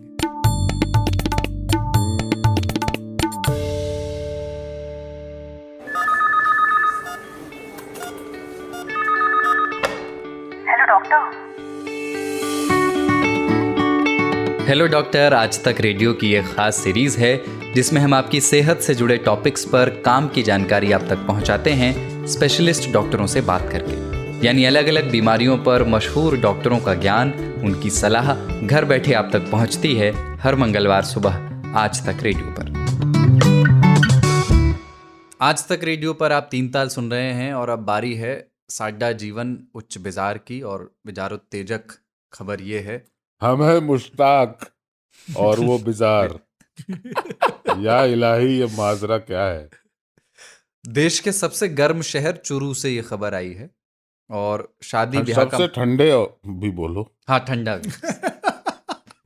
तो शादी ब्याह का मौसम है, तो वहाँ शादी ब्याह से ही जुड़ी खबर है। एक दूल्हा जो है वो शादी के दौरान देर तक नाचता रहा और उसको ये भारी पड़ गया, महंगा पड़ गया। कहानी इस तरह से कि रात, पुलिस ने ये बताया, मामला FIR तक गया है। पुलिस ने ये बताया कि रात करीब 9 बजे बारात निकली थी और दुल्हन के घर पहुंचते ही करीब 150 लोग DJ की धुन पर नाचने लगे। और डीजे की धुन पर और शराब के नशे में बाराती ऐसे डूबे कि रात 2 बजे तक डांस करते रहे। दुल्हन मंडप में बैठी इंतजार करती रही और दूल्हे के ना पहुंचने की वजह से शादी की रस्में भी नहीं हो पाई।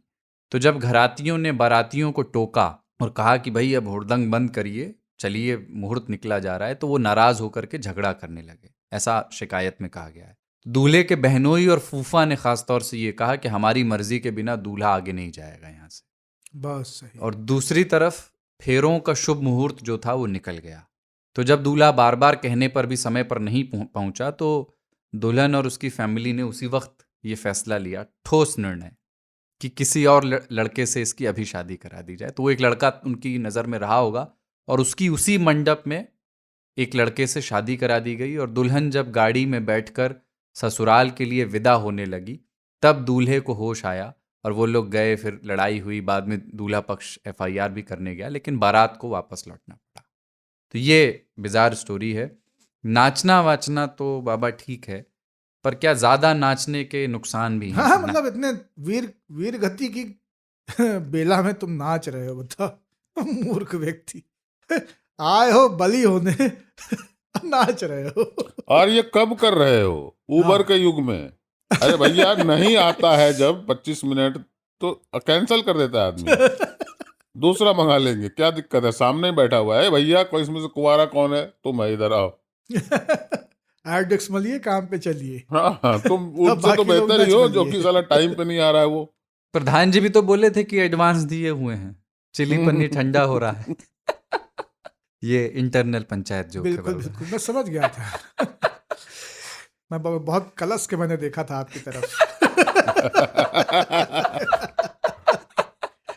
पर मैं इस बात से बहुत ऐसी खबरें बहुत आ रही हैं जहां पे कि जो लड़की है वह इनकार कर रही है कि लड़के ने शराब पी हुई है, या लड़का दहेज मांग रहा है, या लड़के का व्यवहार ठीक नहीं है, या उसने मंच पर चढ़ते हुए कोई बदतमीजी कर दी। इस बात से मुझे सबसे ज्यादा खुशी होती है। ऐसी खबरें चूंकि और ज्यादा आ रही हैं, तो मैं बहुत आनंदित होता हूं यह देखकर कि अब ना वो चलता नहीं है कि लड़का है तो मतलब कुछ भी करेगा। हाँ, मतलब वो कुछ भी करे, वो नंगे पे उतर आए, पर भगवान है वो, देवता है वो, जमाई है घर का होने वाला। इस बात से मैं बहुत खुश हूं कि लोग, अब लड़कियां ये कह रही हैं कि वो उसको इतना तो समझ में आ रहा है कि जो आदमी अभी ऐसा है, ऐसे महत्वपूर्ण अवसर पर जो इसके जीवन का एक बहुत निर्णायक सा दिन है, उस दिन अगर ऐसा है तो पता नहीं सामान्य में कैसा होगा। ऐसे निरे मूर्खों को जो कि मुहूर्त के टाइम पे नहीं पहुंच पा रहा क्योंकि उसे नाचना है आज। अबे यार, शादी हो रही है तुम्हारी, तुम क्यों नाच रहे हो? ये तो उनके नाचने का अवसर है जो तुम्हारा दुख देखकर खुश हो रहे हैं। ताऊ, हम ये मानते हैं कि अगर सारी शादियां अच्छे से हो जाए तो उस समाज पे संदेह करना चाहिए। इतनी बड़ी तादाद में इस देश में शादियां होती हैं, मतलब लाखों करोड़ों शादियां होती हैं, तो इसमें अगर ऐसे 15, 20, 50, 100 मामले इस तरह के ना आए तो समझ लीजिए कि कुछ ना कुछ गड़बड़ है। ये समाज के स्वस्थ होने का संकेत है। उसमें कोई कॉन्स्पिरेसी है, कुछ छुपाया जा रहा है, कुछ तो मामला है कि सब साले हैप्पीली मैरिड वाला बोर्ड लगाए जो है गाड़ी के पीछे और द एंड लिखा हुआ है। ये ठीक नहीं है, क्योंकि ये देखिए पुरुष तो होते वही है ना, पुरुषों की मानसिकता नहीं बदलती, वो तो होते ही ऐसे हैं। पर है कि कोई दिन डे 1 में एक्सपोज होते हैं, कुछ को 2-4 दिन के बाद एक्सपोज होना है, कुछ जो है जीवन तो यही है। अब है कि लड़कियों ने ये निर्णय लिया, और खास करके ये ग्रामीण क्षेत्रों से आ रही हैं। शहरों में जो है ना, हम अपना निर्णय खुद ले सकते हैं, और लड़कियां हों लड़के हों सभी अपना निर्णय लेते हैं। उनको पसंद हो ना पसंद हो वो कह सकते हैं। जो ग्रामीण अंचलों में जो लड़कियां थी वो अपनी बात रख ही नहीं पाती थी, उनसे कोई हालांकि सलाह भी नहीं करता था। तो उनके लिए मुझे खुशी होती है कि अब वो सब भी शहरी लड़कियों की तरह अपनी पसंद नापसंद को जाहिर कर सकते हैं, पब्लिकली बोल सकते हैं, रिजेक्ट कर सकते हैं, एक्सेप्ट कर सकते हैं। और कोई वहां बैठा हुआ पुराना ताक में हो, ऐसे मौके का फायदा उठाकर उसको भी उठाकर मंच पे ला सकते हैं। हो सकता है कि उसको उससे प्यार हो और उसको अच्छा मौका मिला उस दिन। अरे अभी कल एक खबर आई थी कि शादी के एक दिन पहले वो मतलब प्रेमी ने वो दुल्हन को जो है गोलगप्पे खिलाया और गोलगप्पे खा करके वो मर गई है। वो MBBS थी, गोलगप्पा खाने से शादी के एक दिन पहले उसकी मौत हो गई। ये एक घटना है। दूसरी घटना एक है जिसमें सुनने में आ रहा है कि प्रेमी ने शादी के समय एक गिफ्ट भेजा और मंच पे जब वो गिफ्ट दिया गया तो कुछ देर बाद उसमें ब्लास्ट हो गया, और ब्लास्ट होने की वजह से किसी की आंखें फूट गई हैं, कई लोग झुलस गए हैं, इस तरह की घटनाएं हो रही हैं। ये कौन से व्हाट्सएप ग्रुप में आ रहे हैं बाबू? ये खबरें मुझे आप बताया करो, मैं बाजार में लूंगा। तो शादी बहुत विचित्र घटना है, लेकिन उसमें एक भाव होता है विस्मयादिबोधक। ये विस्मयादिबोधक की कैटेगरी की घटनाएं हैं। और ताऊ जो कह रहे हैं इसमें, हालांकि मेरा मानना यह है कि शहरी कन्याओं में लड़ने का कौशल कम है, ग्रामीण लड़कियां ज्यादा मजबूती से लड़ रही हैं, क्योंकि शहर में पापा ने बड़ी मुश्किल से पैसे जोड़े हैं और बैंक्वेट हॉल और ये सारी चीजें बुक की हैं, तो ये केन प्रकार शादी तो हो ही जानी चाहिए, क्योंकि दूसरे अरेंजमेंट का कौशल है नहीं। गांव में क्या है कि यार आज ठई लड़कियां, खानदान में सबका ब्याह होना ठीक है, तुम्हारे में डीजे नहीं आएगा, ठीक है, तुम्हारे दहेज में कार नहीं जाएगी, मोटरसाइकिल तो दे ही देंगे, ब्याह कर ही देंगे, तो उसमें है कि निपट जाएगा। तो गांव में शादी जो है एक मुश्किल काम होते हुए भी ईज ऑफ बिजनेस का एक सेंस कैरी करता है। कॉम्प्लेक्स सॉल्यूशंस नहीं खोजते हैं, हाँ, सिंपल सॉल्यूशंस, सिंपल सामान्य मानवीय की सामान्य समाधान खोज करके उसमें आगे बढ़ देता है। और इसलिए आप इस तरह की जितनी घटनाएं पाएंगे, द म्यूटिनी इन मैरिज, ये सब की सब जो है ये ग्राम्यांचलिक हैं। शहरों में इस तरह की घटनाएं कम हैं। शहरों में सारी स्वयमेव मृगेंद्रता विवाह से पहले की है। हाँ, शादी से पहले ही भाग गए या कर लिए, या फिर शादी के बाद है कि तदीयम वस्तु गोविंदम त्वमेव समर्पयेम, शादी के दिन ये इंस्टाग्राम खराब ना हो, उसका ध्यान रखते हैं। बिल्कुल बिल्कुल, तो वो गड़बड़ नहीं होना चाहिए। फोटो शूट कराया है, प्री वेडिंग शूट हो गया है, ये हो गया है, वो हो गया है, अब इतने टाइम अभी चिराग नहीं।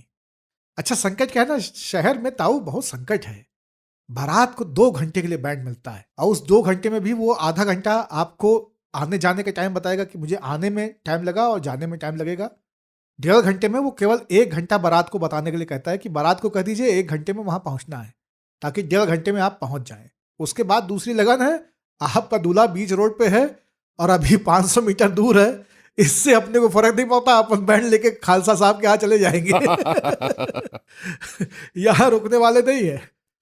ये इसमें ना मुझे एक और चीज लगती है, मुझे लगता है कि हो सकता है इसमें दूल्हे की उतनी गलती ना हो, मतलब गलती है एक नजरिए से, पर वो उसको अब सब कुछ यार फूफा पे मत फोड़ो, फूफा का ही है। फूफा और वो जो जीजा बेचारा एक बदनाम प्राणी है। फूफा होना इस देश में जो है ना कलंक हो गया है। वो शिकायत में लिखा है, फूफाओं का भी दोष है इसमें, पर कलंक सा हो गया है फूफा। हाँ, अजीब सा मतलब। और ये जो लार्वा से प्यूपा बनते हैं ना, प्यूपा और फूफा जो, तो दोनों बेचारे बहुत ही एकदम दंतहीन, विश्रहित, विनीत, सरल हूं टाइप बन करके ना। प्यूपा है जो साले बड़े होके मधुमक्खियां बन जाते हैं।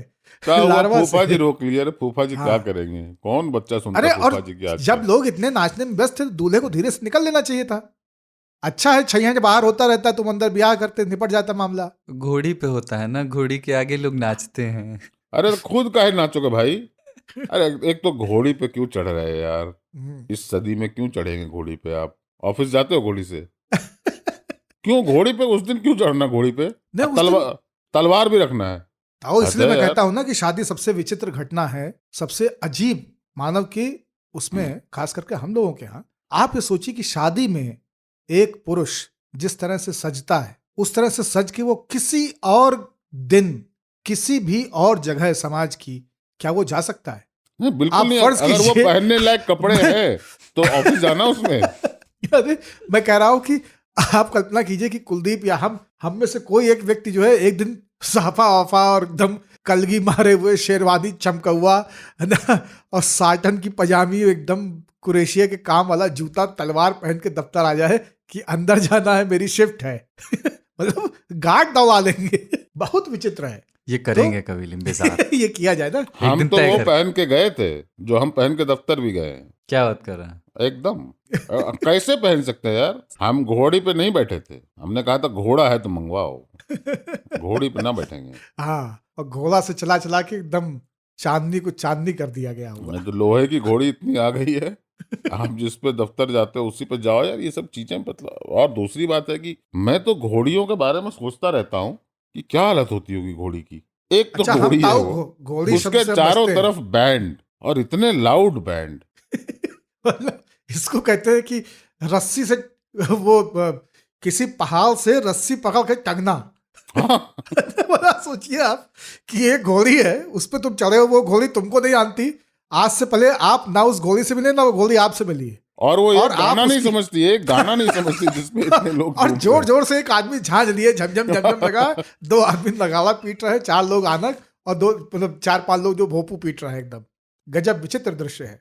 अब जो है अवध में क्या है ना ताऊ कि एक तरह की गाली है जिसमें घोड़ी शब्द का इस्तेमाल होता है, इसलिए मैं तो घोड़ी शब्द बोलने से बचता हूँ, निकल न जाए कहीं मुंह से किसी दिन।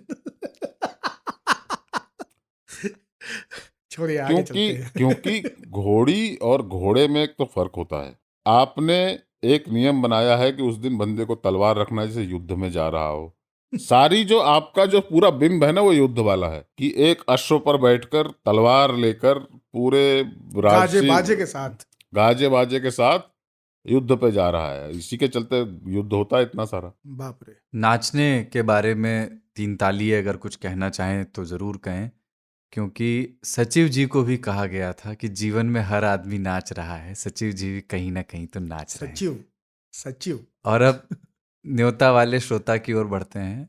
जो चिट्ठियां आई हैं, जो 3 तालिये नाम से जो अपना व्हाट्सएप ग्रुप है, उस पे पंकज शर्मा हरियाणा वालों ने लिखा है, जो अहमदाबाद में रहते हैं, कि बाबा के ताजमहल गिराने के आख्यान में एकदम जमीन को समतल करना पड़ेगा वाली ऊर्जा है।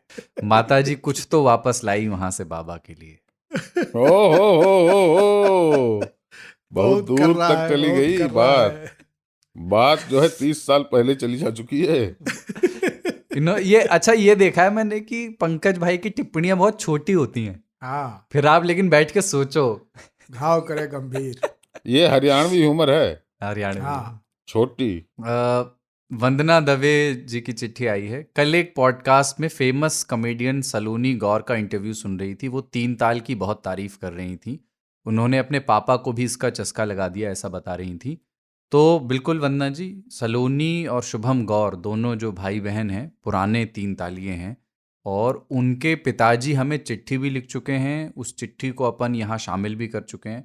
चूँकि आपने जिक्र किया है उस सलोनी गौर के उस पॉडकास्ट का, और उसमें उन्होंने जो 3 ताल का जिक्र किया, तो मैं सुनवा भी देता हूँ थोड़ा सा जो उन्होंने 3 ताल के बारे में बोला। मतलब मैं दूसरे वाले भी काफ़ी सुनती हूँ। हाँ, जैसे मेरा एक फेवरेट पॉडकास्ट है, 3 ताल नाम है उसका। वो 3 ताल किसका पॉडकास्ट है? वो आज तक रेडियो का पॉडकास्ट है, और उसमें 3 लोग बैठ के सिर्फ फन करते हैं। वो किसी को गेस्ट को नहीं बुलाते हैं कभी भी। वो रैंडम टॉपिक्स पे सिर्फ फनी बात। ये अच्छे हैं ये न्यूज़ चैनल वाले पॉडकास्ट, क्योंकि मेरे को पता है इंडियन एक्सप्रेस का भी है। इंडियन एक्सप्रेस का वो तो उन चीज़ों का है ना, वो जो वो देश दुनिया में चल रहा है उस पर नॉर्मली डिस्कस करेंगे कि तो देश में वहाँ बम फट गया तो अब उसके क्या इम्प्लीकेशंस होंगे, AIR FM रेनबो सुन लो गाइस, दूसरी दुनिया पे क्या असर पड़ेगा उनका। तो वो वाला रहता है। बट 3 ताल का क्या है, वो 3 लोग हैं, उसमें 2 तो ऐसे 50 साल के हैं और एक है थोड़ा 30 साल लगभग। तो वो तीनों बैठ के जो अभी चल रहा है उसी पे बात करेंगे। बट जैसे हम जिस नजरिए से देखेंगे ना उसको, वो वैसे ही देखते हैं कि देश में बुरा चल रहा है तो वो जोक मार देंगे। ये नहीं कि देश में जो बुरा चल रहा है उसे हम ठीक कैसे करें, ठीक करने का नहीं सोचेंगे, वो जोक मारेंगे उस पर। तो वो बहुत फन लगता है। तो मैं तो वो, और उसमें वीडियो भी नहीं होता, वो सिर्फ ऑडियो ही है। वो तो ये कहाँ स्पॉटिफाई वगैरह? हाँ, सब पर है, एप्पल पॉडकास्ट सब पर है। हाँ, और एक कमाल की कथा है। सलोनी के पिताजी के पत्र में एक बहुत ही मौलिक प्रश्न 3 तालियों से पूछा गया था कि जब थूकना ही है तो पान खाते क्यों हो, और इसका आद्योपांत विवरण, व्याख्या और समीक्षा 3 ताल में की गई थी। तो आप लोग कुरेदेंगे तो बहुत कुछ मिलेगा। उसका ऐसे उन्होंने लिखा, सेंटेंस ऐसे फॉर्मेशन था कि मसाला या गुटखा खाने की चीज है तो थूकते क्यों हो, थूकने की चीज है तो खाते क्यों। काव्यात्मक था वो। और 3 ताल में जो हम लोगों की बड़ी जीत है ना, वो यही है कि हम लोग इस सवाल का जवाब भी दे पाए थे। हाँ। तसल्ली बख्श। तो गौर परिवार सुनता रहे और बाकी परिवार भी सुनते रहे 3 ताल। बाकी लोग गौर से सुने। गौर से सुनिए उन्होंने 3 ताल के बारे में क्या कहा है। ये अच्छा था, ये मुझे कैप्शन डालना चाहिए था, वीडियो डाल। तो मिथुन कुमार ने एक तस्वीर डाली है। सलोनी बहुत टैलेंटेड है। हाँ, उनके काम को भी देख रहा हूँ अभी नए तरीके से, और बहुत अद्भुत मैत्रीपूर्ण व्यवहार है उसका। हाँ हाँ, तो मुझे बहुत खुशी होती है ऐसे लोगों को देखकर जो कि अंदर से उनमें ह्यूमर है, ह्यूमर को वो जीते हैं। बिल्कुल। तो उनके चेहरे पे मुस्कान होती है और वो मुस्कान दूसरों के चेहरे पे देखना चाहते हैं। ये उनकी सबसे बड़ी जीत है, बहुत कम उम्र में ये सब करना। और स्टैंड अप कॉमेडी जो है वो बहुत आसान काम नहीं है, वो स्टैंड अप कॉमेडी से आगे जाती है। वो विभिन्न तरह के उन्होंने कैरेक्टर्स क्रिएट किए हैं, जिसमें कि कंगना रनौत का भी एक कैरेक्टर है। मुझे बहुत फनी लगता है, मैं सॉरी आप लोगों को नहीं लगता हो, पर मुझे बहुत फनी लगता है वो। और उन्होंने कुछ कैरेक्टर्स क्रिएट किए हैं घरों के, जो जिनको हम आम जीवन में देखते हैं, और फिर आपको वो छोटी छोटी चीज, जो छोटे वाले ह्यूमर जो है ना, जो हरियाणवी ह्यूमर है, उसके ठीक पहले पंकज जी ने एक उदाहरण दिया जिसका कसूता एकदम क्या होता है, कसूता या कसूती, वो कसूता दोनों है। हाँ, छोटी सी बात, चुभने वाली और हंसाने वाली, वो सलोनी की खूबसूरती है। उनके हैंडल में 3 एक्स्ट्रा वाई हैं। मैं आप लोगों की जानकारी के लिए बता दूं, सलोने।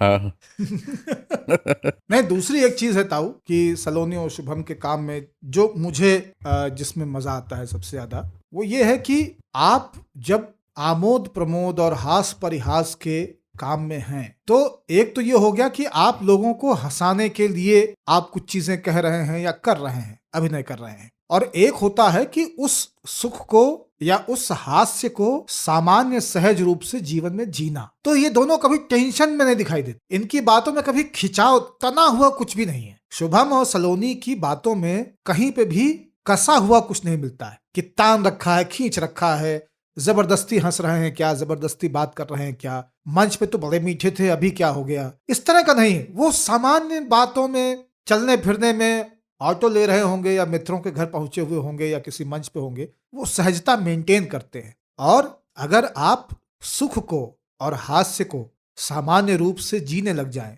तो वो एक बहुत बड़ी उपलब्धि है। ये एक तरह से समाधिस्थ होना है। इसे कहते हैं म्यूचुअल एडमिरेशन क्लब। अंजुमने तहसीने बाहमी, अंजुमने तहसीने बाहमी, मैक है, ये मैक है। तो मिथुन कुमार ने एक तस्वीर डाली है और ताऊ को संबोधित करते हुए उन्होंने लिखा है कि ताऊ के गांव बाबा धाम देवघर में 6 घंटे की लाइन के बाद दर्शन का सौभाग्य प्राप्त हुआ। जय बाबा बैजनाथ। ये उन्होंने आपके लिए भेजा है आपको। सोमवार को गए होंगे। हाँ, तभी भीड़ होगी। हाँ, सोमवार को तो घंटों लग ही जाते हैं। गुजरात, सोमवार को वहां पे बाबा होते नहीं है। हाँ, बैजनाथ जो है सोमवार को निकल लेते हैं धीरे। बाबा सावन में और बाकी सोमवार को निकल लेते हैं, इतनी गर्दी में कौन रहेगा। अहमदाबाद से अजीत जी ने द बिग लेबॉस्की फिल्म का एक तस्वीर डाली है, उसका एक स्क्रीन ग्रैब डाला है और वो डाल करके लिखा है 3 ताल रिकॉर्डिंग टाइम, जिसमें 3 कैरेक्टर्स दिख रहे हैं ऐसे बैठे। वाह। प्रभाकर पाठक आज इनफैक्ट जो नहीं देख पा रहे हैं, मैं उनको कैसे बताऊं, बाबा बिल्कुल उसी मुद्रा में बैठे हैं जिस मुद्रा में दी बिग लेबॉस्की का एक कैरेक्टर बैठता है। एक तरफ चला हुआ होके कोहनी के। हाँ। वो इनफैक्ट जो तस्वीर डाली है अजीत जी ने, उसमें आप देख लेना, एक आदमी इस मुद्रा में बैठा है। मैं ऐसे ही ना, ये रिकॉर्डिंग खत्म होने के बाद बाबा की ऐसी एक फोटो ले लूंगा, मैं डाल दूंगा रेफरेंस के लिए। तौबा। प्रभाकर पाठक की गाजीपुर से चिट्ठी आई है। मुझे स्मरण नहीं है तो माफ चाहूंगा, पर मुझे ये ऐसा लगता है कि शायद पहली बार ये चिट्ठी लिख रहे हैं। ताऊ बाबा और सरदार जी को जय हो। आप लोगों की बातचीत हमें बचपन का वो समय याद दिलाती है जब हम सारे भाई अपने पापा या चाचा के साथ गांव में किसी के यहाँ भोज खाने गए होते थे और सब लोग इंतजार कर रहे होते थे कि सारे पंडित जी लोग आ जाएं तो भोजन शुरू हो। तो वो इंतजार करते करते जो दिव्य चर्चाएं होती थीं, उसकी याद हमेशा आती रही 3 ताल सुनते हुए, क्योंकि हम भी ताऊ की तरह बहुत पहले हॉस्टल में भेज दिए गए और अब तो नौकरी के सिलसिले में गांव भी कम जाना होता है और भोज में तो बिल्कुल नहीं जा पाते। तो उस दिव्य बातचीत का अल्टरनेट हमारे लिए यही है। जय हो। आपका एक श्रोता प्रभाकर पाठक, गाजीपुर, उत्तर प्रदेश। वाह गुरु वाह, जय हो। और इसके बाद में पूरी बनवाइए। अगर इतने जतन कर लिया है, अगर इसको आपने विप्र सभा कह दिया है, तो पाठक गुरु पूरी बनाए। और कोई भी 3, वैसे लगे हाथ ना कह देना चाहिए, कोई भी 3 तालिया दिल्ली आ रहा हो, हाँ, और कुछ उसके पास खाद्य सामग्री हो। बहुत गर्मी के मौसम में आ रहा है तो सब्जी मत लाइए, बुकनू रख लीजिएगा बीच में। अरे दिक्कत ये है कि हम सुबह पूरी बहुत मतलब आग्रह करके सुबह हमने पूड़ी खाई है, पूड़ी और आलू वाली जो खट्टी थोड़ी सब्जी होती है, वो खाई है। और मुझे लगा था कि कृपा अटकी हुई है वहीं पे, वो तो निकल जाएगी, लेकिन अब जो है पाठक जी ने हमको फिर से मजबूर कर दिया कि हम कल सुबह फिर कुछ ऐसा खाएं, बिल्कुल कृपा छूटे। इतवार को मैं भी पूरी काट। ब्रूस वेन उर्फ जय सिंह, मैं इनका निकनेम पहले लेता हूँ, असल नाम बाद में। इनकी मुंबई से चिट्ठी आई है। बाबा, ताऊ और सरदार को नमस्कार। 83वें एपिसोड में गिरने और उठने पर जो चर्चा हुई है उसमें मैं कुछ जोड़ना चाहता हूँ। हम इसलिए गिरते हैं क्योंकि पृथ्वी का गुरुत्व चीज़ों को अपनी ओर आकर्षित करता है। कम से कम क्लासिकल फिजिक्स के दादाजी न्यूटन ने तो हमें यही बताया था। आइए देखते हैं कि आधुनिक विज्ञान गिरने को कैसे देखता है। तो होता यह है कि ग्रेविटी वास्तव में स्पेस टाइम में मैटर द्वारा बनाया गया बेंड है, कर्व है, और चीज़ें असल में इस वक्र पर फिसलती हैं।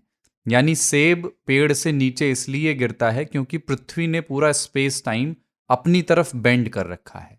विज्ञान कहता है कि मैटर हमेशा स्पेस टाइम के कर्व पर ग्लाइड होता है।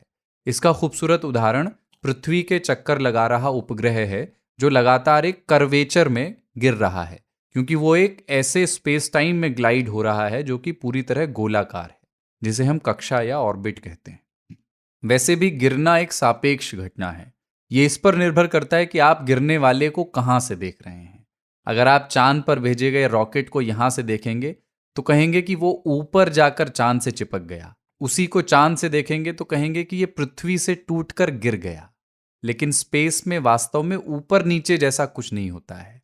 दरअसल रॉकेट एक पिंड के स्पेस टाइम से फिसलकर दूसरे पिंड के स्पेस टाइम में जा टिका है। एक प्रसिद्ध उक्ति है कि मैटर स्पेस को बताता है कि कहाँ मुड़ना है, और स्पेस मैटर को बताता है कि कहाँ जाना है। Matter tells space how to curve, space tells matter how to move. Einstein की जनरल थ्योरी ऑफ रिलेटिविटी का सार एकदम सही बात है। देखिए, स्पेस मारते हैं तो मैटर मूव करता है। मैं तो जब भी टाइप करता हूँ, जय बार स्पेस मारो मैटर मूव कर जाता है। जय ब्रूस वेन भाई में एक अद्भुत ये टैलेंट है। बिल्कुल। वो है कि कोई कवि अगर कोई बहुत अच्छी कविता महाकाव्य लिख दे, उस पे ये पानी मार के उसके बाद उसको निचोड़ देते हैं। ठीक है, लेकिन एक बात उन्होंने बहुत अच्छी, सारी कविता चू जाती है उससे, और फिर जो बचता है ना, वो विशुद्ध ज्ञान का एक कपड़ा होता है, जिसको ओढ़ के आदमी बैठ जाए तो इस पिंड से दूसरे पिंड तक कर्व कर ले। सही है। ये किसी भी वस्त्र में इतनी तीलियां लगा देते हैं कि वो छाता बन जाता है। एक चीज इनकी बहुत खूबसूरत थी आज की बात में, कि आप कहाँ से देख रहे हैं, सापेक्षता के अनुरूप भी और दृष्टिगोचर के अनुरूप भी वहां से तय होता है गिरना, कि क्या गिर रहा है। और हो सकता है जो आपको लग रहा है कि गिर रहा है, वो गिर नहीं रहा है, वो उठ रहा है। जैसे चांद पे गिरना दरअसल धरती से उठने की प्रक्रिया है। ये बहुत बहुत बहुत खूबसूरत, हालांकि एक्सप्लेन बहुत अच्छा करते हैं ब्रूस वेन। हाँ, साइंस से जुड़ी चीजें तो बहुत। ऐसे ही टीचर होने चाहिए। शिक्षक ऐसे नहीं होते। शिक्षक हमारे जैसे होते हैं, बतौलेबाज। और जो सही शिक्षक है वो वहां पे कुछ फाइनेंस का काम कर रहे हैं। यही तो दिक्कत है। यही संकट है। यही संकट है देश में। जिसको जो करना था वहीं पे वो नहीं हो रहा। जय भाई, एक पाठशाला आपको लगानी चाहिए। अच्छा, बाय द वे, आप दोनों को शायद नहीं पता हो, एक दिन मैं डॉक्टर स्ट्रेंज देख करके आया। रात का शो था मेरा, 2 बजे मैं घर पहुंचा। मैंने कहा चलो सोने से पहले एक बार ट्विटर देख लेता हूँ। अभी 4-5 दिन पहले की बात है। तो मैंने ट्विटर खोला तो देख रहा हूँ एक स्पेस चल रहा है जिसका नाम है 3 तालिया स्पेस। और मैंने खोला तो अपने जितने भी 3 तालिये हैं जो पक्के वाले हैं, वो लोग लगे हुए हैं और अपने डिस्कशंस चल रहे हैं। उसका नाम है 3 तालिया स्पेस। अजीत जी और ये लोग उसको शुरू करते हैं, और ब्रूस भाई और ये सारे लोग उसमें आते हैं, और रात में वो 1:30-2 बजे अक्सर होता है। मैंने उनको कहा है कि एक दिन ऐसे विकेंद्रीकरण से मैं बहुत खुश हूँ। बहुत सही हुआ है ये डिसेंट्रलाइजेशन। ये हार्दिक धन्यवाद। बहुत सुंदर घटना है। लेकिन अगर इस तरह से हो रहा है तो क्योंकि आप केवल श्रोता तक नहीं रहें, आप उस प्रक्रिया में जाएं जहां पे बातचीत और लोगों के साथ संवाद और शेयर करने की चीजों को वो गुंजाइश बने। तो ये बहुत अच्छा है और ये बहुत जरूरी है। साधु।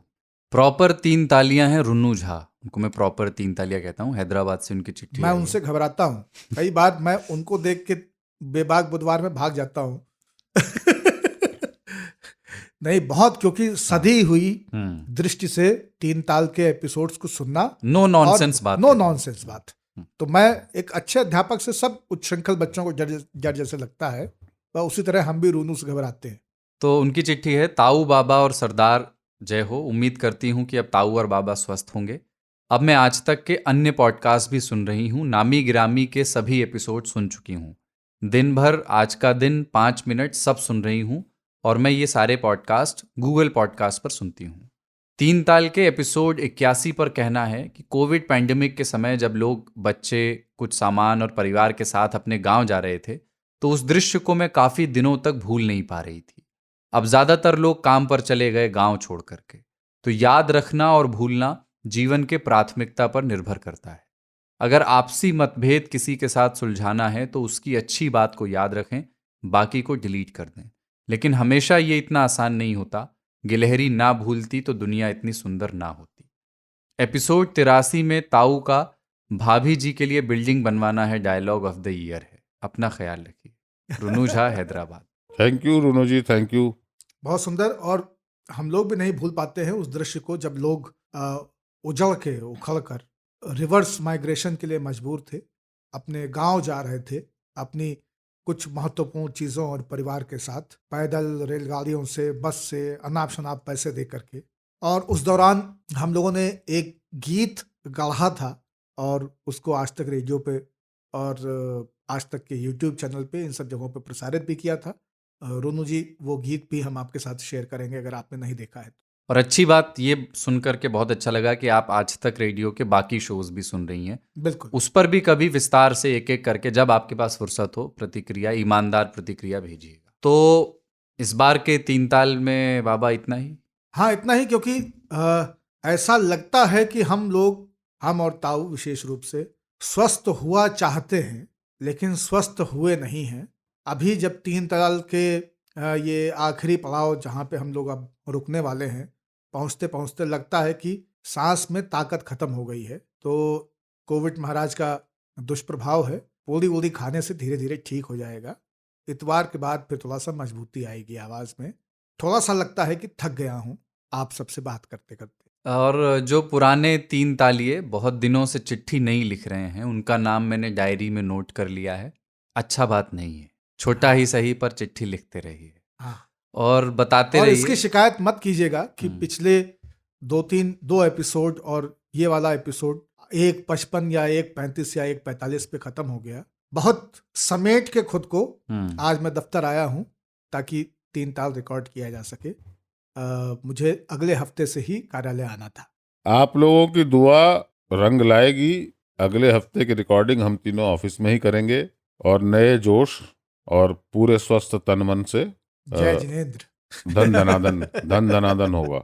बिल्कुल बिल्कुल बिल्कुल। तो अगले शनिवार आपके सामने प्रस्तुत होंगे इसी वक्त और लगभग इसी वक्त। हाँ। कोई फिक्स टाइम नहीं है उसका, शनिवार को कभी न कभी ड्रॉप कर जाते हैं। तो ध्यान रखिएगा, आप लोग अपना ध्यान रखिएगा। कोविड कहीं नहीं गया है। बाबा को उसने 1 हफ्ते तक परेशान किया है और उसके आफ्टर इफेक्ट जो है वो 2-4 दिन और रहेंगे। हम सब ये चाहते हैं कि बाबा तंदुरुस्त मतलब दिख रहे हैं, पर जैसा कि उन्होंने कहा कि उनकी सांस जो है अब थक चुकी है, तो आप समझ सकते हैं कि कितना इसका दुष्प्रभाव हो सकता है। कृपया अपना ख्याल रखें। हाँ, और जो मतलब आप ये जब चिट्ठी में लिखें तो अभी चिट्ठियाँ आती हैं प्रतिक्रिया स्वरूप। फिर से एक बार दोहराना चाहता हूँ कि आप सवाल भी पूछें, सब्जेक्ट्स भी सुझाएं। आप किन विषयों पर चाहते हैं कि हम 3 ताल में बात करें, ताऊ बाबा से सवाल पूछकर उनका खोपड़ी खा जाइए।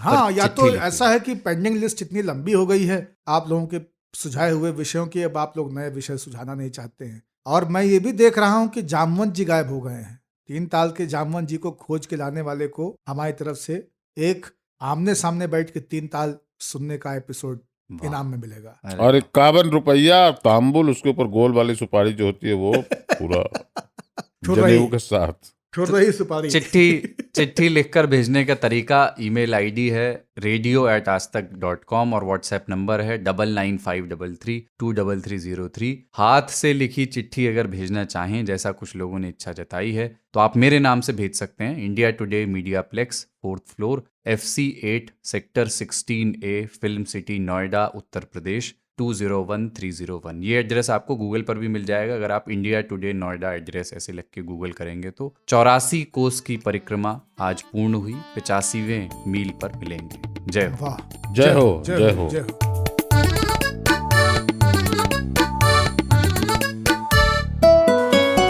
आज तक रेडियो सुनता है सारा जहां।